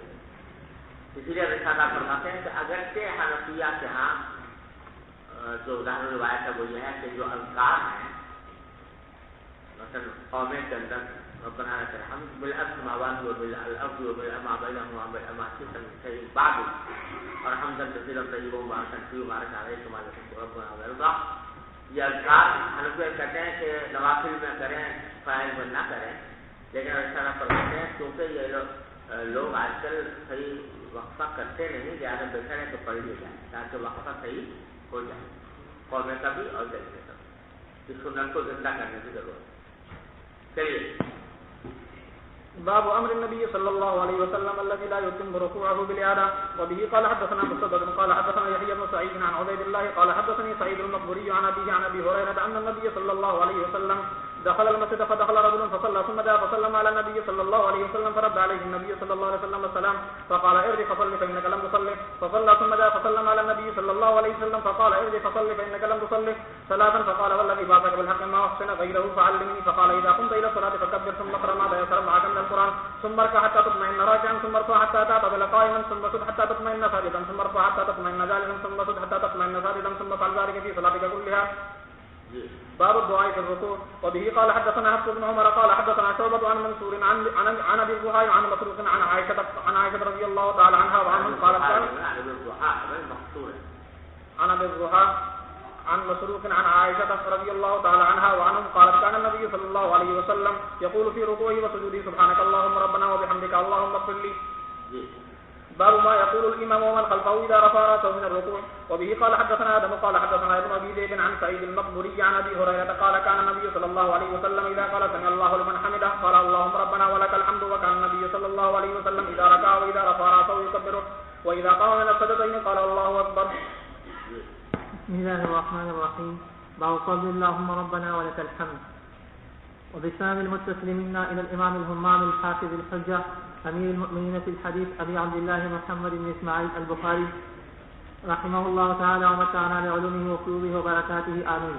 قال حدثنا عبد الله بن يوسف قال اخبرنا مالك عن سمي عن ابي صالح عن ابي هريره رضي الله تعالى عنه وعنهم ان رسول الله صلى الله عليه وسلم قال اذا قال الامام سمع الله لمن حمده فقولوا اللهم ربنا لك الحمد فانه من وافق قوله قول الملائكه غفر له ما تقدم من ذنبه. باب قال حدثنا معاذ بن فضالة عن هشام عن يحيى عن ابي سلمة عن ابي هريرة رضي الله تعالى عنه وعنه قال لأقربن صلاة النبي صلى الله عليه وسلم.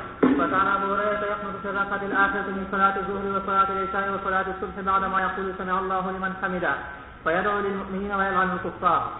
یہ کہتا ہے میں قریب کروں گا تمہارے نبی کریم صلی اللہ علیہ وسلم کی نماز کو.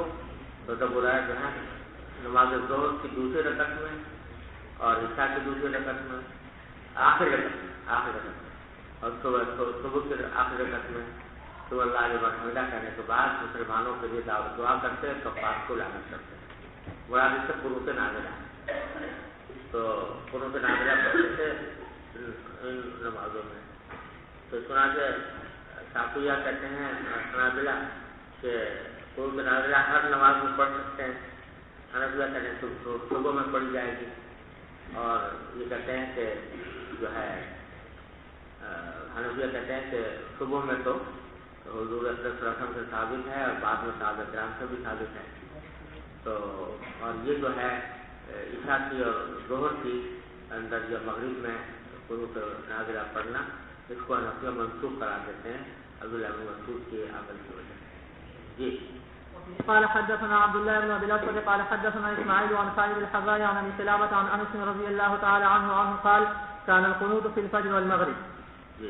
وبه قال حدثنا عبد الله بن مسلمة عن مالك عن نعيم بن عبد الله المدني عن علي بن يحيى بن خلاد الزرقي عن ابيه عن رفاعة بن رافع الزرقي قال كنا يوما نصلي وراء النبي صلى الله عليه وسلم فلما رفع رأسه من الركعة قال سمع الله لمن حمده قال رجل وراءه ربنا ولك الحمد حمدا كثيرا طيبا مباركا فيه. فلما انصرف قال من المتكلم قال انا قال رايت 34 ملكا يبتدرونها ايهم يكتبها اول.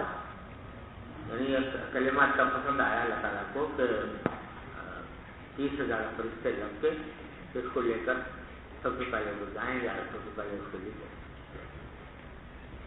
جی باب الطمانينة حين يرفع رأسه من الركوع. وقال ابو حميد رفع النبي صلى الله عليه وسلم واستوى حتى يعود كل ثقال مكانه. وبه قال حدثنا ابو الوليد قال حدثنا شعبة عن ثابت قال كان انس رضي الله تعالى عنه وعنهم ينعت لنا صلاة النبي صلى الله عليه وسلم فكان يصلي فاذا رفع رأسه من الركوع قام حتى نقول قد نسي. یعنی جب آپ رکوع سے جب کھڑے ہوتے سر اٹھاتے کچھ دیر کھڑے رہتے تو بعد میں خیال ہوتا کہ آپ بھول گئے سجدے میں جانا کلم قیام قوما کرنا. اب دیکھو اتنی روایتیں آ رہی ہیں اور اتنا طویل آپ قوما کرتے ہیں تو یعنی یہاں تک کہ خیال ہوتا ہے بھول گئے سجدے میں جا رہا. جی وبه قال حدثنا ابو الوليد قال حدثنا شعبة عن الحكم عن الذي ليلى عن البراء رضي الله تعالى عنه وعنه قال كان ركوع النبي صلى الله عليه وسلم وسجوده واذا رفع رأسه من الركوع وبين السجدتين قريبا من السواء. وبه قال حدثنا سليمان بن حرب قال حدثنا حماد بن زيد عن ايوب عن ابي قلابة رضي الله تعالى عنه وعنه قال عن ابي قلابة قال كان مالك بن الحويرث رضي الله تعالى عنه وعنهم يرينا كيف كان صلاة النبي صلى الله عليه وسلم وذاك في غير وقت صلاته. فقام فامكن القيام ثم ركع فامكن الركوع ثم رفع رأسه فانصب هنية قال فصلى بنا صلاة شيخنا هذا ابي يزيد. وكان ابو يزيد اذا رفع رأسه من السجدة الآخرة استوى قاعدا ثم نهض. یہ حدیث پہلے گزر گئی ہے.